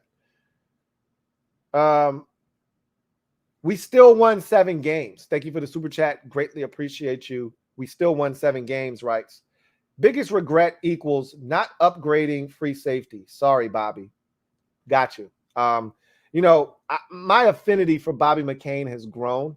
You remember, I wasn't all that high on Bobby McCain when we signed him. I liked him as a football player. I didn't love him. I still don't love him, but I like him a lot more. I think I like his leadership more so than anything else. And I think that's kind of, shaping and molding the way I feel about him on the field. I think he's a solid football player. I think he's a guy you can trust to be where he's supposed to be when he's supposed to be there. I don't think he's a playmaker, which is what I want at that position. It's almost like you're settling when you have a Bobby McCain, but I like Bobby, man. And I think he's better than people give him credit for. And I don't worry about Bobby. I really, truly don't worry about Bobby. I know he's going to be where he's supposed to be. The question is he going to make the play or not? I like Bobby, though. We'll see. So that's yours. John Livingston, thank you for the super chat. Greatly appreciate you, my guy, J.L. Smooth. Thank you for doubling up. Double up. Thank you for doubling up, who writes, Lou, as you know, I'm not a Commanders fan, clearly. He says, but to throw in something y'all might regret, but I love Tim Settle. We don't need to rehash what the man did to Quentin Nelson in preseason week 1. I love this guy. I was watching him in that game as well. Now, we talked about this already before, but here's the thing with regrets. and in particular, a guy like Tim Settle. I know for a fact, I've talked to some people, I have this on authority, that they wanted Tim back. But Tim wanted a bigger role. He didn't sign for a massive deal in Buffalo. He signed a 2-year, $9 million deal. Okay. It wasn't about the money for him. Sure, he wanted to be paid and he got some money, right? But it was more about the opportunity for Tim. You know, what he was facing here in Washington was an uphill battle. He knew it, and he knew that his snaps weren't really going to increase unless something drastic happened. And he could buy his time and see if they re-signed Daron Payne, but you never know what was going to happen. At the end of the day, he wanted more opportunities. More power to him. I love Tim Settle. You're going to love him. You already love him. He's a lovable dude. You know, when he gets sacks, he's going to do the penguin dance. You're going to fall in love with that as well. I mean, he's just a fun dude, man. And he plays hard all the time. Balls to the wall. So you got yourself a good football player there, you know. And we could use him this year, you know. We could definitely use him, but, you know, you can do more with him than we could. Okay, because your quest is not to win double-digit games for the first time since 2012 or more than 10 since 91. That's not your fight. You conquered that demon and beast, you know, back in 2017 when you made the playoffs for the first time in this millennium. Okay, you've conquered your beast. Now your eyes are set on one thing and one thing alone. That's getting to the Super Bowl and winning it. And our goals are much lower. We're nowhere near that. So you can definitely do more with him than we could. Take care of him. Okay, take care of him. That's all I ask. Just take care of him. Alex Kurz, thank you for the super chat. Greatly appreciate you. Thank you for being a member of the MOBB. Thank you again, Alex, who writes, "Hey Lou, been a while." It has. I saw the name. I was like, wow, it's been a long time since I saw your name. He says, "Congrats on the Twins and thank you for all of the content and helping me wrap my head around reasonable expectations. Here's where I'm at." First of all, thank you for the well wishes and asking about the Twins. He says, "Here's where I'm at. I'm optimistic about watching playmakers play. Suspenders all day." So I am totally invested in this particular season. I can't tell you what's going to happen past this year. I'd love to tell you that, you know, Carson Wentz is going to come in here and turn it around, but what it's going to take is a generational, transformational talent, and Wentz is not that, to win consistently here in Washington, because of the ownership and all that comes with it. It's just too many distractions. And the players it's not about the players being distracted as much as it is. It's just hard to win. I'm a big juju guy. I'm a big, you get out what you put into the universe type of person. There is no way the football gods are going to allow us to do anything of substance multiple years in a row. Every team has an opportunity and every dog has its day. Jacksonville, I always harken back to them. God awful franchise. Can't get out of their own way. Hired Urban Meyer. He was a train wreck. It was a mess. That's what the Jaguars do. They've had more top 5 picks than any other team in the league since like 2013 or whatever.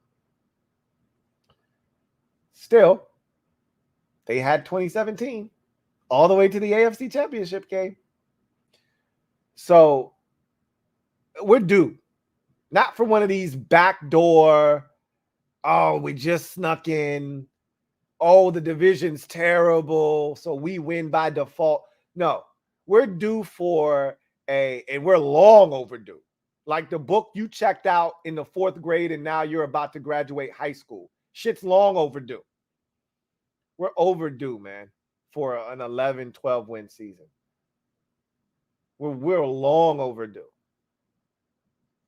All the dominoes are set up. We just got to knock the first one down.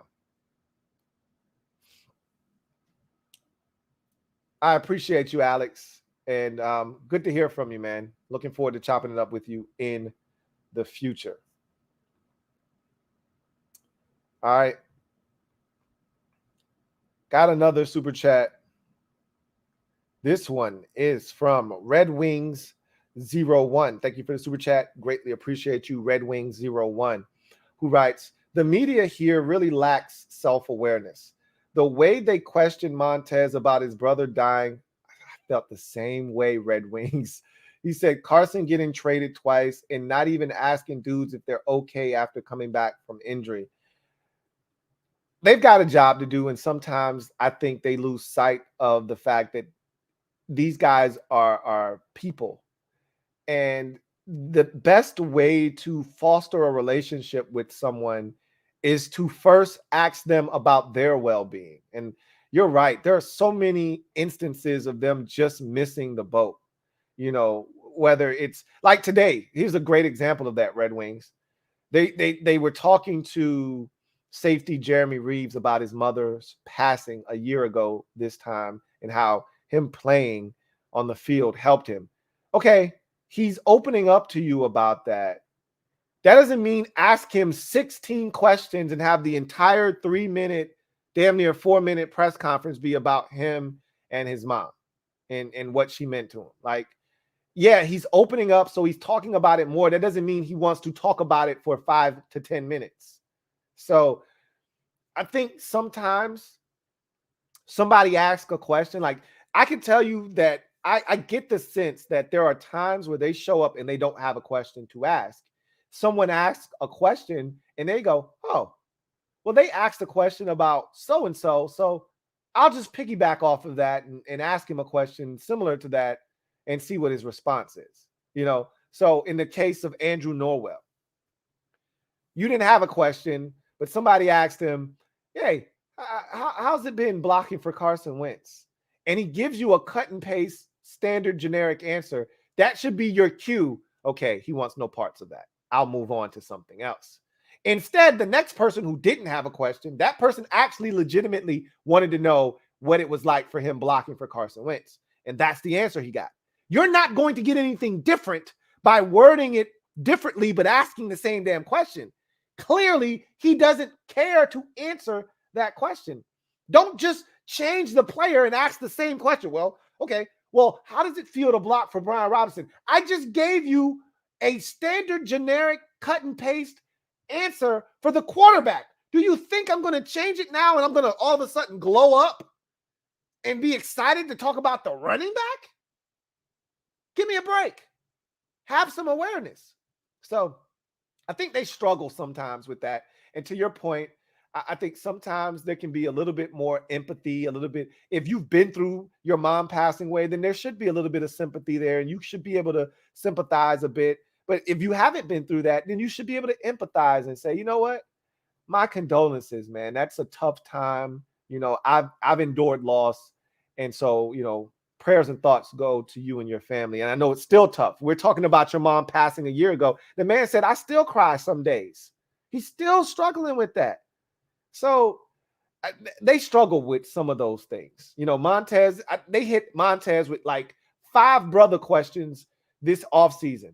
And I'm like, I get it. It's the first time you really had a chance to talk to him since his brother passed. But that doesn't mean you make up for lost time by peppering him with questions about his brother. Like, he just had a baby. Let's talk about that.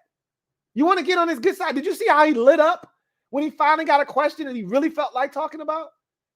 Ask him some shit like that. You really want him to open up? Do that. It's not hard. Again, it's not rocket science. Sometimes I think they make it a lot harder than they need to.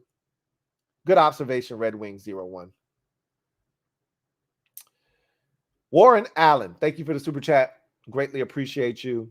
Thank you for the super chat, Warren Allen. If I see one from you, matter of fact, here it is right here. I'm going to knock this out. Warren Allen writes, hey, Lou.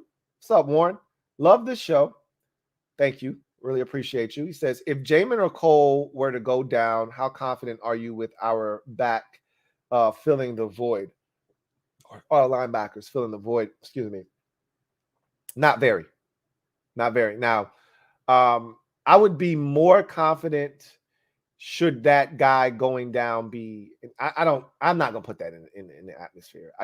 Let's just say I'm not very confident. I'd be more confident if one went down versus the other, but even that's scary because we don't have another guy, which is why they wanted to go out and get a guy. We don't have another guy that looks like him, that plays like him, that gives you and offers you the things that he offers you. So, yeah, it's a struggle right now. It's a struggle, which is why we got to hope they stay healthy. Let's hope that it doesn't come to that. If it does, we could be in a bit of trouble. Seriously. All right. Got another super chat. This one is from my guy, John Livingston, JL Smith, 105.3. JL Smooth writes, you're talking about Cam reminded me that I got to eat my crow when I said he would come back. Yeah, his shoulder was shot, and I admit you were right. I was wrong, Lou. He was a shell of himself, sadly. It's all good. But what I was trying to tell you then was I've been watching him, John. I've been watching him hard like a hawk because I was a Cam Newton fan from afar. You know, what he was doing that MVP year was crazy. Watching his career evolve and turn into what it turned into, I said that I know what the best of Cam Newton looks like, and that guy is never coming back. Even when he started out that season with New England playing well, I still was skeptical, but he started out like gangbusters that year, if you recall. He had a damn near 400-yard passing effort in a loss against Seattle on a Sunday night where they lost, you know, because they ran a quarterback keep with him, and Seattle was all over it. But he threw for like 93 that day, and so he was hot early in that season. But I'm like, it's still not the same Cam. He's literally, that shoulder is shot. You see, he's putting everything he's got into every single throw, even if it's an 8-yard shallow cross. He's on his tippy toes like he's Drew Brees, and he's slinging that bad boy, and it's going 8 yards. And you're like, yeah, that ain't the same Cam that used to just rifle that thing. So, yeah, he's a shell of himself, man. And I could see that. And Panthers fans wanted to believe, the nostalgia came back. I'm like, this is not what you think, you know. And I appreciate you coming back because most people don't come back because you didn't have to come back and eat crow there. Like, I wasn't thinking about that. No one else was thinking about that. But that's what kind of a stand-up dude you are. You came back and was like, hey, I'm going to offer you up this 00, okay? And I can appreciate that. Thank you for the super chat, John Livingston, once again. Miss Perry, thank you for the super chat. Greatly appreciate you. Thank you for being a member of the MOBB, Miss Perry. Writes, hit the like button, subscribe, and turn on the notification bell. You heard the woman. Make it happen. Only 100 and some odd likes. Over 470 of you out there right now. There's no excuse for that number not to be up over 200 likes. So if you haven't already done so, please subscribe. If you haven't already done so, please hit the like button. If you haven't already done so, please turn on the notification bell. And this is the perfect time now that my girl Condo P has given me this opportunity. If you are interested in signing up for any of the LTN exclusives, whether it be a Winners and Losers League, which is a year-long football pool where we tally up wins and losses, and to the victor goes the spoils, the money, and the championship strap, please sign up. The link is down in the description of this video. Also, Soul Survivor Pool. If you've never been in Survivor Pool, it's a ton of fun, and they're usually over rather quickly. So you could get in and have, whatever the pot ends up being, you could have that in your possession by week 5 if things go crazy. So Survivor Pool's ton of fun. The link for that is in the description as well. I've done videos on all of these to, explain how they work in case you are not familiar. So check those out as well. And also, weekly pick'em pool is essentially what it sounds like. It's a weekly pool each week. You pick winners, you get the pot should you win. Most wins, least amount of losses gets the money. If you're interested in that, it's a weekly thing. So check all of those out. Links are down in the description. Have at it. It's a ton of fun. I don't know if you're not a gambling man or a woman, I get it, right? I totally understand. But if you have that itch like I do, Sundays aren't the same without something on the line, whether it's year long trying to prove that you know the league better than everyone else. And I take pride in feeling like I know the league better than everyone else. Or just on a weekly basis, being able to pick winners. You know, having a survivor pool and rooting like hell for the Buffalo Bills to win, even though they're not your team, because you need them to survive to get to the next week. To me, there's just this feeling that I got to have something on these games. I got to have a rooting interest. It's not the same when I don't. Thank you for that, Miss Perry. King of the North, thank you for the super chat. Greatly appreciate you. My guy, King of the North, writes, biggest regret equals not signing a solid middle linebacker. Linebacker depth is paper thin. Love your optimism, Lou. It gives me hope. I remember earlier in the offseason when I gave my record out, you were like, dude, and I think you're still, you know, kind of in wait and see mode. And I have no problems with that. I actually think that's the best way to approach this. Don't be like me, be better than me. That's always been my stance. Is don't be like me, be better than me. I tell the youth of America this all the time. Okay. Sometimes I tell my wife this. She's like, well, you did it. Don't be like me. Be better than me. Okay. You said, Louie, we're usually on the same page, but you've taken a sharp turn here, bro. Like, I don't really feel the way that you feel about this season. And I get that. And me and you, we are usually here. And I'm usually that guy that's like, yeah, 7, 8, 9 wins, somewhere in there. Because that's usually what we are. You know, if everything falls right, maybe we can get to 10. But when you don't have a quarterback, you know, when your roster's, you know, half-ass and the opponents just are daunting on the schedule, that's what it looks like. It's gloom and doom. That's not what the season looks like. I'm sure we have a quarterback that can lead us to victory. Now, to what extent, I don't know. Okay. But I can tell you this, best quarterback we've had since Kirk. And if he was our quarterback last year, we make the playoffs. So you take the schedule we played last year. That's not the schedule we're playing this year. You take the roster we had last year. The roster's better than it was last year. You take the schedule. It's a much easier schedule. And you give me a better quarterback. And I feel confident. And that's why I feel confident. Biggest regret for you is not signing a solid middle linebacker. I think that's going to be a regret for a lot of people, is not upgrading the linebacker position. We thought we were going to do it in the draft. Remember, we were scouting all kinds of linebackers. Not as much as we were last year when we drafted Jamin Davis, but I think the prevailing thought was in the mid-round, especially after we traded back on night 1 of the draft. Oh, yeah, we're definitely getting a linebacker somewhere in the 3rd or 4th round now. Not so fast, my friends.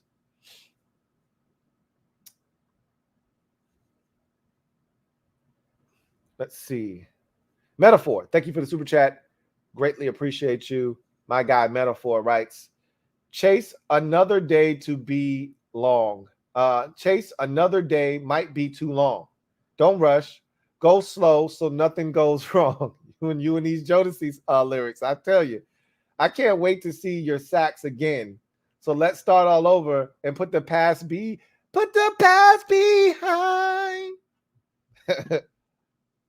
The test of time. Anyway, always can go to Metaphor for some Jodeci lyrics. You must have every Jodeci album at the crib. Anyway, let's see. Spence Kalis, thank you for the super chat. Greatly appreciate you. Thank you for the super chat and being a member of the MOBB, Spence Kalis, who writes, Lou, I am not one for conspiracy theories, but Watson's first game is against the Texans. Ha ha, what a joke. Let's start the season already. I'm ready. I talked about that as well. Not a big conspiracy theory guy either. Every year, the league is rigged. The NFL is rigged. Here's why. And I'm like, okay, get out of here, guy. But I had a theory on that one too. I said, come on now. That's too like, first of all, 11 isn't even a number that the league hands out on a regular basis. It's usually an even number. 4, 6, 8, 10, 12. 11? Really? Seriously? 11? They don't hand out 11 pieces. It's a 10 piece, it's a 12 piece, it's an 8, it's a 6, it's a 4. 11? When's the last time somebody got a 9-game suspension? When's the last time somebody got a 7-game suspension? It doesn't happen. So where the hell do you get 11 from? That's food for thought. You do the dishes. And I'm with you. Can we start the season? Can we just skip the third preseason game and go straight to the regular season? I'm ready. Like Tevin Campbell, I'm ready to do what I do continuously to get money. Anyway, I digress. Robbie G, thank you for the super chat. Greatly appreciate you. My guy Robbie G writes, these can't be the Smurfs all over again. Oh, these can be the Smurfs all over again. That's my nickname for the crew. As you can see, I named them the Juice. That's what I'm calling these receivers. These DBs out here, they look awfully parched. They look thirsty. You know what I got for them? I got juice. I got the juice for them, man. I got the juice and the squeeze. These receivers about to be nasty this year, man. And it ain't going to just be one or two. It's going to be the entire unit. The juice, man. I remember the end. You remember the end of the movie Juice? Omar Epps is on the top of the roof. And the dude walks up to him and says, hey, you got the juice now. That's how I feel about our receivers in this division. I'm looking around. Yeah, the Cowboys had something there for a while with CeeDee Lamb and Amari Cooper and Michael Gallup, but they got rid of Amari Cooper now. Your shit ain't better than ours now. We got the juice. Eagles went out and got A.J. Brown and got Devontae Smith. They think they cooking up crack over there. That's cool. We got the juice, though. The Giants, I don't even want to talk about the Giants. They ain't got shit. They went out and got Kenny Golladay. He running with the third string receivers and shit. Now I'm playing. He's like third or fourth on the depth chart. They just lost the guy that was ahead of him on the depth chart in Colin Johnson. That sucks. Anyway, I just look at these boys and I'm like, we got the juice over here, man. The way I see it, we got 1, we got 10, we got 17, and we got the deuce. Those boys equal the juice. Let's get it, man. I'm with it if you with it. Let's get it. All right. Let's see. Kendall Fuller is actually baking the ziti. Thank you for the super chat. Greatly appreciate you. Kendall Fuller is actually baking the ziti, writes. It's all fun and games until someone burns the ziti. You are absolutely 110% spot on. It's all good until that shit come out black. Then we have a problem because you went a little too far. So he's baked ziti until somebody burns the ziti. Now we got a problem. You know, and according to Big Money Sonny and B-Ball God, he's going to be baked sooner rather than later and burnt to a crisp. I don't agree with that. I don't. But anyway, I digress. That was a funny one. John Livingston, thank you for the super chat. Greatly appreciate you. My guy, J.L. Smooth. Does it again. He did it again. Thank you for the gracious donation once again. My guy, 105.3, J.L. Smooth writes. Can we talk about how Bean just doesn't miss in the draft? Shakir in the 5th, Benford out of Villanova in the 6th, taking starting snaps. Well, there's Cody Ford, who we just traded. That's a miss, but Big Baller Bean is the GM I've always wanted. I'm a huge Brandon Bean fan. I think he's the best general manager in the NFL. There's some really good ones right now, but I think he tops the list. And I, too, think he rarely misses. I mean, you just look at what you've been able to do over the years. And honestly, the transformation of this team started with, Brandon Bean's arrival. and what he's been able to do with this roster, just nothing short of brilliant. Even the free agent moves have been home runs. I mean, look at the two safeties that you have. You could go back in the archives, go back in the vault.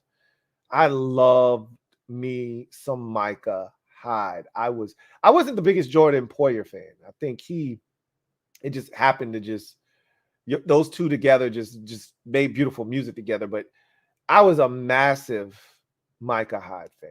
I wanted him in free agency when he left Green Bay. I was like, this guy can do it all. You haven't put him back there to return kicks, but that was a part of his thing in Green Bay. He could return kicks, and he was always around the ball. Like, this guy can play nickel. He can play safety. There's so much you can do with Micah Hyde. And he's been a stud. And that's another Brandon Beane addition. Like, it's not just the draft. He doesn't miss in free agency very often. Look at Stephon Diggs. He saw an opportunity, and he went for it. And look at what it's done to your offense. It took your offense and it sent it into the stratosphere. He knew what Josh Allen needed. And everybody was looking around and saying, okay, you got John Ross, not John Ross, John, what was his name?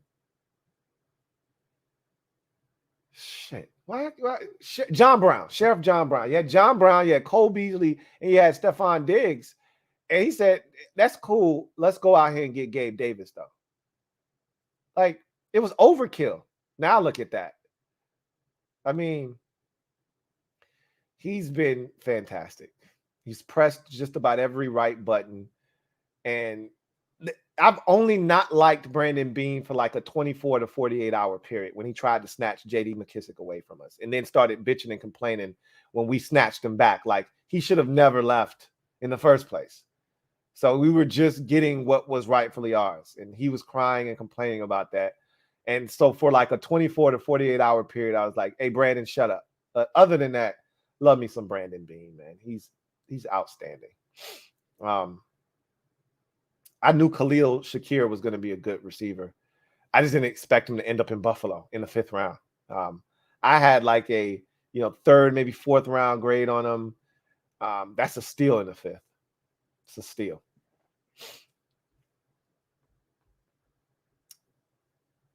Juan Gotti talking sports. Stand up. You are officially the newest member of the MOBB. Feels like we've been talking for a long time, Juan Gotti. Now it's so great to finally have you on board, Mob. You know what to do. First of all, support Juan Gotti talking sports. Check out his channel. If you haven't already subbed up, make sure you do that. But it's all good, man. So good to have you on board as a member of the MOBB. Look forward to chopping it up with you as always. Juan Gotti talking sports. Welcome to the squad. Glad to have you too. Mr. Ron B, thank you for the super chat. Greatly appreciate you. My guy, Mr. Ron B, OG, triple OG, writes, really showing my age here, but I remember us going 0-4 in the preseason play and ultimately winning the Super Bowl. Why not now? Well, because you're talking about 1991, and guess what? That team was really good, and they went to the playoffs the year before, and they lost to San Francisco, and so there was a lot of hype surrounding that team. That's not this. That's why, Mr. Ron B, this team isn't that team. And so many Washington fans love to bring up, we went 0-4 in the preseason one year, and that's not what this is, okay? This right here is something totally different. For one, teams actually cared about the preseason in those days. Like, you actually played your starters in like 3 out of the 4 preseason games, okay? You didn't want to go 0-4 in the preseason back in those days. Now, no one cares about the preseason. It's almost a badge of honor to not win a preseason game. Like, we didn't play our starters, but we'll be ready for the regular season. That team was ready. It was primed to do big things. In the era of no free agency, that team had been together for many years. And there were a lot of guys that were ready to break out, including a young Brian Mitchell, on that roster. That's not this team, clearly. So it's a great memory, but it's a different time. And so I would just say that whether we lose to the Ravens and go drop to 0-3 for the preseason, or we snap their win streak, whatever the case may be, it doesn't really matter to me at this point. Come out of the thing healthy, get ready for week 1. Let's see what we've got. I would take the last part of your statement, though, and I'll ride with that one. Why not us this year? Everything's kind of set in place for it to be us. Why not us? That's the approach I'm taking. There's a lot of reasons why it shouldn't be. Why not us? Mr. Ron B, thank you for the super chat. Greatly appreciate you. Double up. Thank you for doubling up. Mr. Ron B, who writes, let's get off to a fast start, stack some wins, especially at home, fortified in burgundy and gold. That is the key to the season. I firmly believe that this is a season that you must get off to a fast start. If you do not get off to a fast start, if we find ourselves 3-6 or 2-5 or 4-7, this isn't the season that I thought it was going to be. And I was flat out wrong. And here we go again, right? We can't find ourselves at 2-5 after the first 7 games. We can't be 3-6 after 9 weeks of football. Like, we can't do the whole, oh man, we got to get hot and win 4 straight thing and look up and all you've done is broken even or barely gotten over 500 at 7-6 after starting 3-6. That's exhausting. Not unless you're going to continue to play that way and take a 4 game and make it 5, and a 5 make it 6, 6 to 7, 7 to 8. Next thing you know, you look up and you forgot that once upon a time we were 3-6, but now we're 11-6, and we're ready to kick ass in the playoffs. Let's not do that. I'm sick and tired of being sick and tired of starting slow and then having to dig ourselves out of a hole that we created for ourselves by making mistakes early in the season and losing games that we had a chance to win. That's old. I'm sick of it, and I'm ready for a new narrative. I've said all along this offseason, change the narrative is one of the rallying cries. That's one of the narratives we need to change. How about we start 2-0 for a change? All right, let's not do the 0-1 thing and make week 2 a code red game. Let's not do that this year. Let's not win week 1 and then take the Lions for granted and then fall to 1-1. Let's do the thing that nobody expects us to do. Let's win week 1 and week 2 and then beat the Eagles in week 3 and start 3-0. How about that for a curveball? Rest of the league. I don't know. That's just me.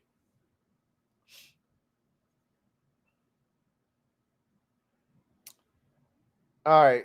Got a super chat here from Red Wings 01. Thank you for the super chat.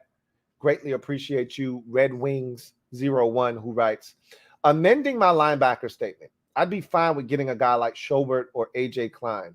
I do not want to see the walking condiment out there any more than I have to, but I'm not just going to go gung-ho about it. I don't mind him being on the field. Just know that there are limitations to his game. I acknowledge that he knows this defense. He's a smart guy. He's going to get everybody lined up. He's going to be where he's supposed to be. I don't know if he'll be there when he's supposed to be there, but he'll be where he's supposed to be. Just might be a little tardy, which will lead to a 25-yard gain, But I don't even want AJ Klein. Ron made it a point of emphasis to add a guy that can run. That's not AJ Klein at this point of his career. I would prefer them go out and get some young blood, a guy that they liked, in the draft 2 years ago. He didn't make someone else's roster this year. I would prefer them to go and get that guy and work with him versus going out and getting an aging veteran. We already got one. His name's David Mayo. We don't need another one of those guys. That's what Joe Schobert would be if we brought him in. another aging veteran linebacker.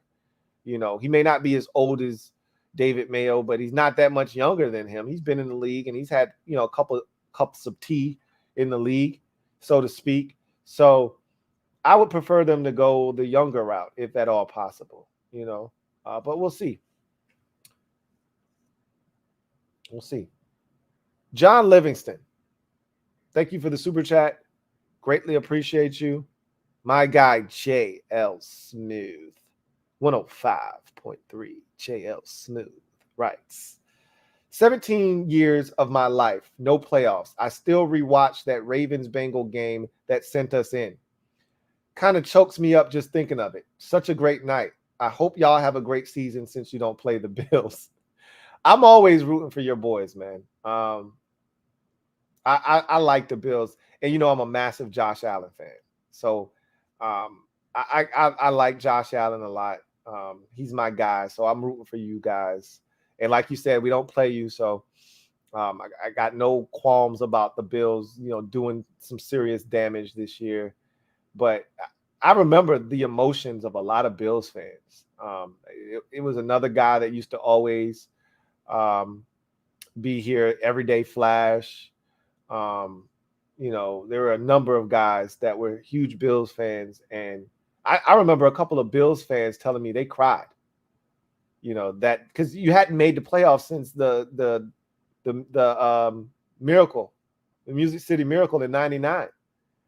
And so at some point you get tired of the jokes, the Bills are partying like it's 1999. That shit had to have gotten old after a while.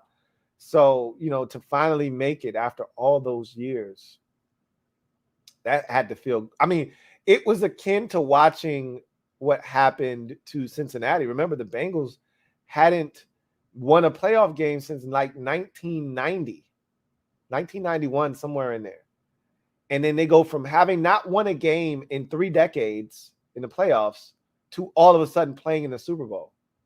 Now, the next sentence is supposed to be, why not us? We don't have Joe Burrow. That's why. Now, Burrow wasn't actually all that great during that stretch of ball, but their defense was. I'll just say this. If they can do it, why not us? Every dog has its day, is what I said earlier. I don't know if our, turn will show up and it'll be a trip to the Super Bowl. I'm not even asking for much.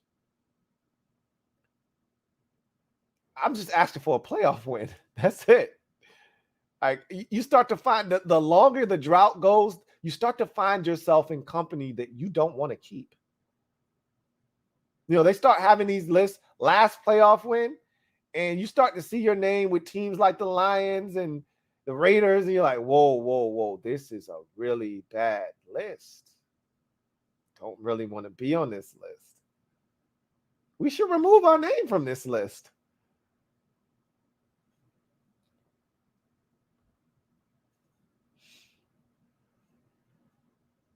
All right, got another super chat. Big Money Sonny, thank you for the super chat. Greatly appreciate you, my guy, Big Money Sonny. Thank you for being a member of the MOBB. Writes, say it with me, Lou. Top 5 dead or alive. By the way, I got Bad Dog to say, double up, you must have super chatted to get him to say that twice yesterday in his live stream. He's a good dude. That's my guy, man. I love me some bad diggity dizzle. He just did a 24-hour stream, and I was going to stop by. We ended up leaving the house, so I wasn't able to pop in on him. But I had planned to pop in on. He was doing a 24-hour stream the other day. Love me some Bad Dog, man. Top 5 dead or alive. I'm going to let you die on that hill. I hope you're right, man. I hope you're right. 35.5 and 4K. I hope you're right. I would love it. Big Money Sonny, thank you for the super chat. Greatly appreciate you. Thank you for doubling up. Double up. Thank you for doubling up. Big Money Sonny, who writes, maybe the odd game suspension is due to the odd number of games the NFL plays now. Regardless, the Cleveland shrapnels ain't going nowhere, homie. I guess that's as good a theory as I've heard. I don't think that's why, but Okay. I want to see the next big suspension, if it's 9 or if it's 7 instead of 6 or 8. I want to see if it's an odd number. If it's back to even, that tells me all I need to know. Normally, when a guy gets a significant amount of suspended games, it's usually indefinitely, like Calvin Ridley. It's usually not a number that they place on it, but a guy will get 8 games. We've seen guys get like 6 or 8 games. I want to see if that number is now 7 since it's, odd number of games. We'll see. Interesting take there.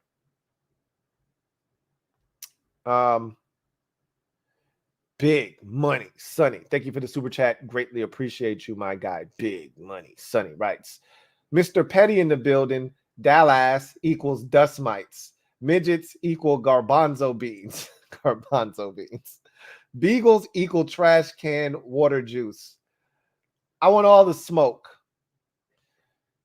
I learned my lesson from last year, wanting all the smoke with all the members of the division when we won 4 in a row. And I was talking that talk. I mean, I was talking some shit, some serious cash, cold hard cash.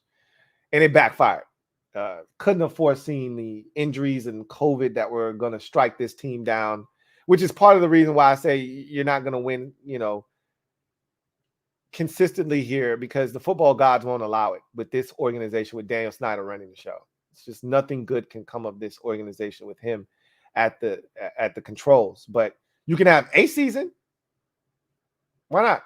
So I'm not going to talk trash to anybody in the division other than the Eagles right now, because they want all the smoke with us because they're jealous that we have their ex.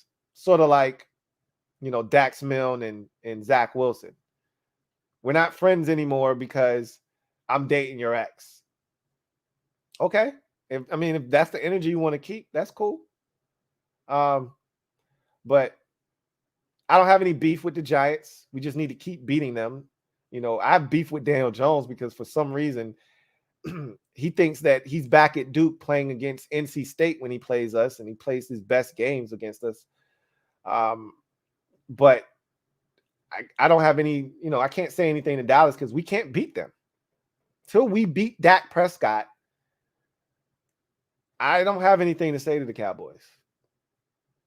We got to beat them.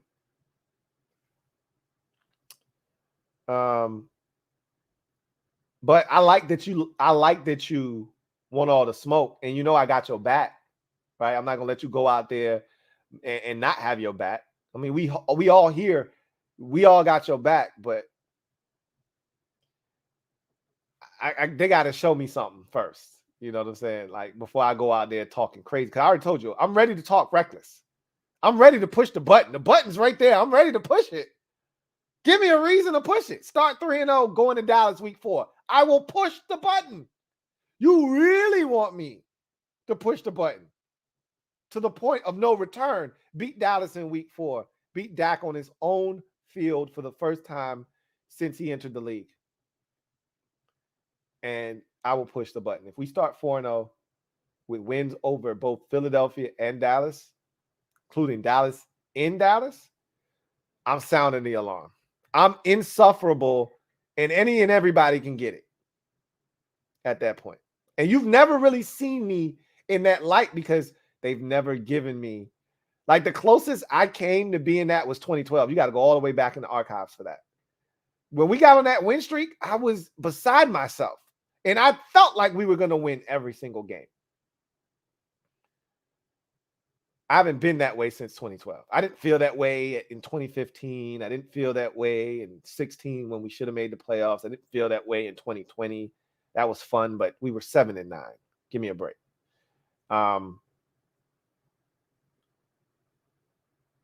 Start off the season 4-0.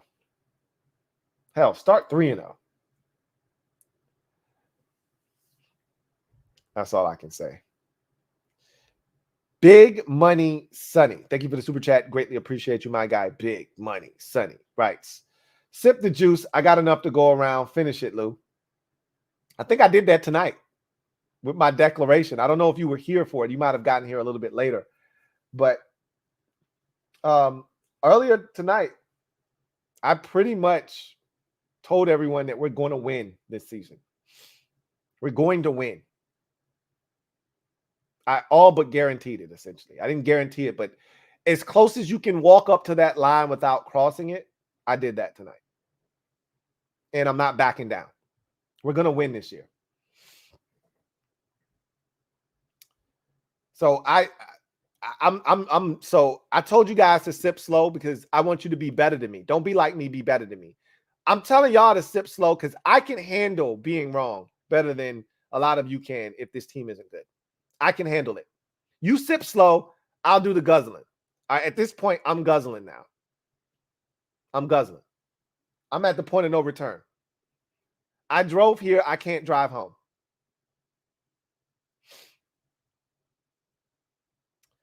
All right. John Livingston, my guy, JL Smooth. Thank you for the super chat. Greatly appreciate you. 105.3 JL Smooth writes.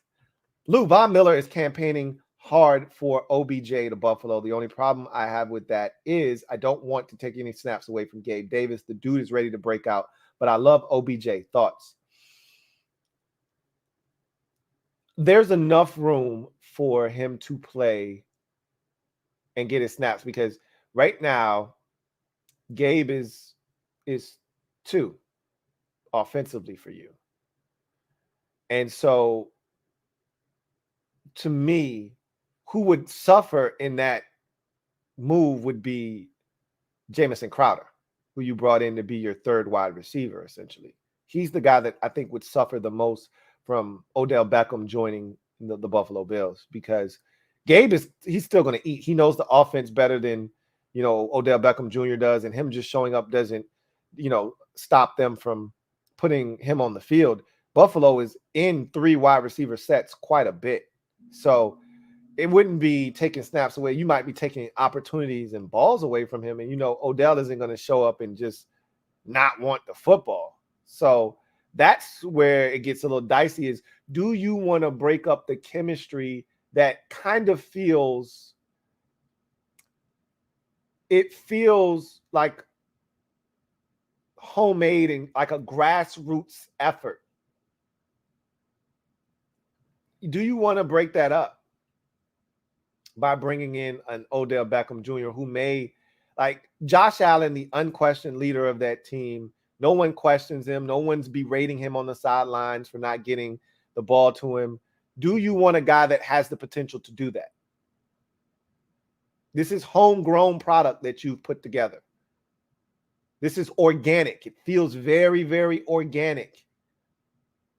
Do you want to potentially mess with that by bringing in a guy that is volatile? Now, he wasn't volatile with the Rams, right? He got the rock. He did his job. He was a good soldier there. I think he would come in and accommodate himself well and assimilate because of the winning culture that you've, cultivated in Buffalo, but there's no guarantee. There's no guarantee there. I would leave it alone unless there's an injury. But you know what that reminds me of? If you guys did it, it reminds me of what the Buccaneers did 2 years ago when it seemed like overkill bringing in Antonio Brown. Like, you don't need Antonio Brown. You got Mike Evans. You got Gronk. You got Chris Godwin. You got, Cameron Brate. You got all these targets, OJ. You don't need Antonio Brown. You got the small white dude that was cooking corners, Scotty Miller. You got all these dudes. You don't need Antonio Brown. They needed Antonio Brown. Maybe you get to week 6 or 7 and you look up, we need Odell Beckham Jr. to put us over the top. We'll see. It's an interesting thing to play around with. Big Money Sonny, thank you for the super chat. Greatly appreciate you, my guy. Big Money Sonny, thank you for the super chat. Writes, my girl says that you need to pay rent here. She feels like you live with us. I put you on all the TVs. Hey, go ahead, man. Stop playing. What you're going to ultimately do is you're going to have her resenting me. I don't want that. I don't want that smoke. I don't want that on my conscience. All right. Don't put me on all the TVs, man. Then she's really going to be like, get him the hell out of here. All right. Then I might see you in public and she might slap me. And I'm like, why did she just slap me? And she's like, oh, she can't stand you. So I don't want that. I want it to be all love, man. So tell her, I'm sorry. I didn't ask for this, but Sonny's my guy. I mean, what do you want me to do? He taught me the word fricassee. I now know what that is. What do you want me to do? Okay. Anyway, thank you for the super chat. Big money, Sonny. And once again, to the missus, I apologize. I'm sorry. Carlton Bagano Jackson, my guy, CPJ. Thank you for the super chat. Greatly appreciate you. My guy, CPJ. Thank you for being a member of the MOBB, writes. What up, Lou? What's up, CPJ? Hope all is well. Shout out to the mob in the Cherry Squad. Likewise to you and yours. It's my son's second B-day tomorrow. Can he get some love? He loves hearing you say, double up, of course. Double up for the kid that's about to double up. Double up, Shout out to your son. It's about to turn 2 for the young man. Raise him up right. Raise him up right. 11-6, by the way. I'm on board with that. I told you 11-6 is the magic, record for me. I keep saying 12-5 because in my heart of hearts, that's what I want. But I truly believe 10-7, 11-6, really 11-6 is the sweet spot for me. I'll take 10-7. I'll settle for 10-7. Nothing below that, however. Anything less will be uncivilized. So 11-6. I have no problems with that whatsoever. Again, shout out to my guy CPJ and his son. Double up, double up for the kid that's doubling up. Once again. Tony P56, thank you for the super chat. Greatly appreciate you. My guy Tony P56 writes, Ron's praying for a free agent linebacker roster casualty. It'd be nice. Wouldn't it be nice? I don't know if it's coming or not, but if there were one position that we would be scouring, as I said earlier, the waiver wire for after these cuts, it'd be linebacker. It'd be linebacker. Carlton Pagano Jackson, thank you for the super chat. Greatly appreciate you. Double up, now you get to double up again. My guy CPJ, thank you so much for being a member of the MOBB and doubling up. Who writes, did you get to check out Curtis's mic'd up today? It was pretty cool hearing him talk that ish. No, I haven't. I love the mic'd up segment, so I'm going to check that out immediately. I'm also going to check out that Kurt Warner breakdown of Wentz. So I've got some things that I've got to check out that you guys have suggested. So I will definitely make my rounds. By the time I do my video tomorrow, which will probably be an upload more likely than not, I would have watched it and I'll probably make mention of it. So thank you for that. I would have run into it eventually, but now I might go check it out tonight. I wouldn't have gone on to the site until tomorrow. Now I've got a reason to go and check it out tonight. So Chauncey Davis, thank you for the super chat. Greatly appreciate you. Thank you for being a member of the MOBB.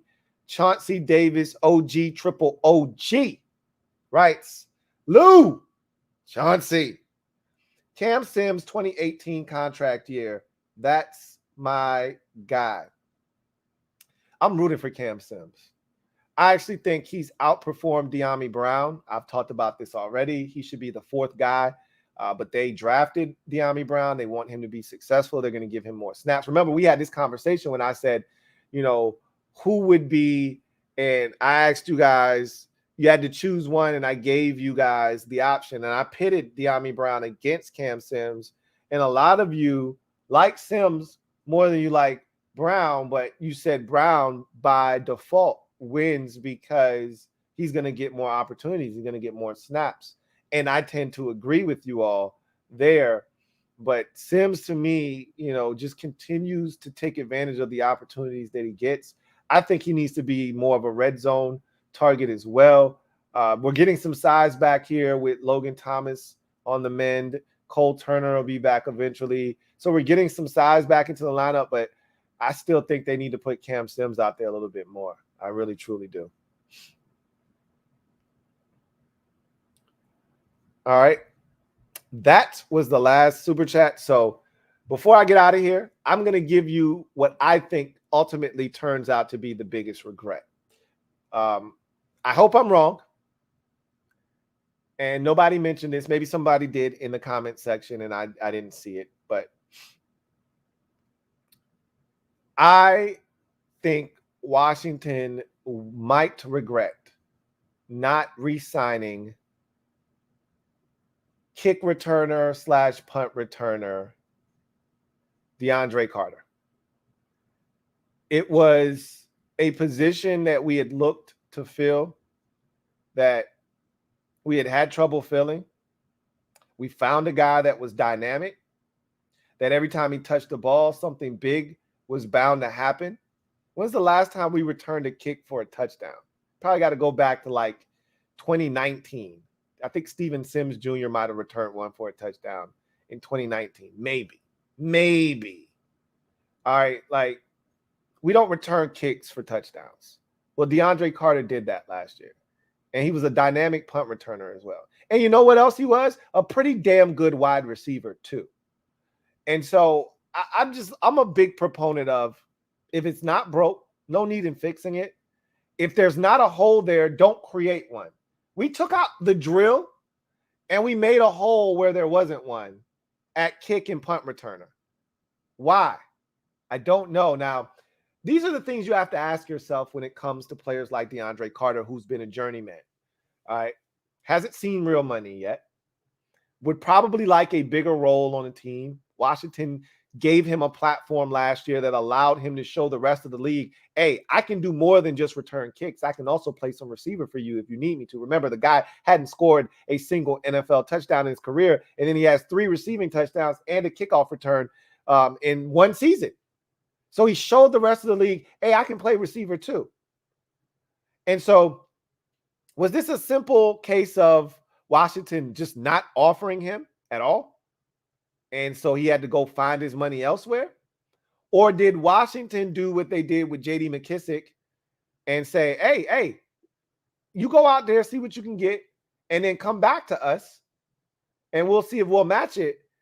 And he was like, I found a team where I think I might have more of an opportunity, because remember, when he signed with the Chargers, we hadn't yet drafted Jahan Dotson. So he didn't know that he'd be pushed even further down the, wide receiver food chain. So he couldn't have known that they were going to draft a first-round receiver and, all of a sudden he'd be even further down the pecking order. But he probably could see the writing on the wall. Obviously, you're getting a healthy Curtis Samuel back. They still like De'Ami Brown. Dax Milne, it's a guy that they like. And if they do anything at receiver, it's going to come before you. So maybe he said, I just want a bigger role, a bigger opportunity. But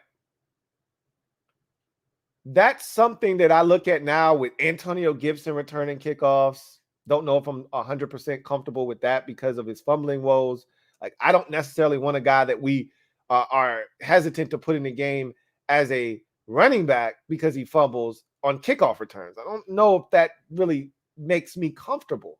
I know he's dynamic, and I do like the fact that they're utilizing him in a multitude of ways, but I'm not sure if I'm really comfortable with him being back there on kickoffs. And then Dax Milne, he's cool. All right. But I don't think he's going to pop one. I don't think he's dangerous. He's good for a 7 or an 11-yard return. And you're like, all right, caught that at the 21, got us to the 32. Okay, it's a nice little return. He ain't about to break one, though. He's not about to do a Cavante Turpin. Run backwards, sideways, and then accelerate for a touchdown. DeAndre Carter was capable of doing that. So I just that's one of those things where I hope I'm wrong. I hope it's a non-issue. Just like last year, my biggest regret, and I told you guys this before the season started, I said they're going to regret not having Peyton Barber. That was my thing. You guys know that. I was like, I'm not going to make a big stink about it. I'm going to say my piece, and I said it the minute they released him. And I said, they're going to regret that. We don't have, like, Jarrett Patterson isn't Peyton Barber. They're going to regret that. And they did. That's why they drafted, part of the reason they drafted Brian Robinson. I hope I'm wrong. I hope that Antonio Gibson is outstanding on kickoffs. He breaks one or two. And Dax Milne is safe back there, may not break anything, but he's safe. He does his job and maybe has a 15 or 20-yard return somewhere in there during the season. Excellent. If we're not talking about special teams, more than likely, it's not a problem. I'd like to keep it that way. But it was actually turning into a strength last year from a kickoff and punt return standpoint, not from a field goal standpoint. Anyway, I digress. Got another super chat here, and it's from my guy, Carlton Pagano Jackson. Thank you for the super chat. Greatly appreciate you. My guy, CPJ, writes, yeah, it was good. It was on the NBC page for the full video. That Kurt Warner video was great. And he obviously has been working on things with Wentz as you hear him break it all down and what he needs to continue to work on. And I did think I heard someone say he worked with him over the summer or something like that. So, or over the offseason rather. So I'm anxious to take a look at it to see what Kurt Warner says and what he thinks Wentz needs to continue to work on and, what he sees from him, because we know he's talented. We know he's capable. So we'll see what happens. All right. Got another super chat.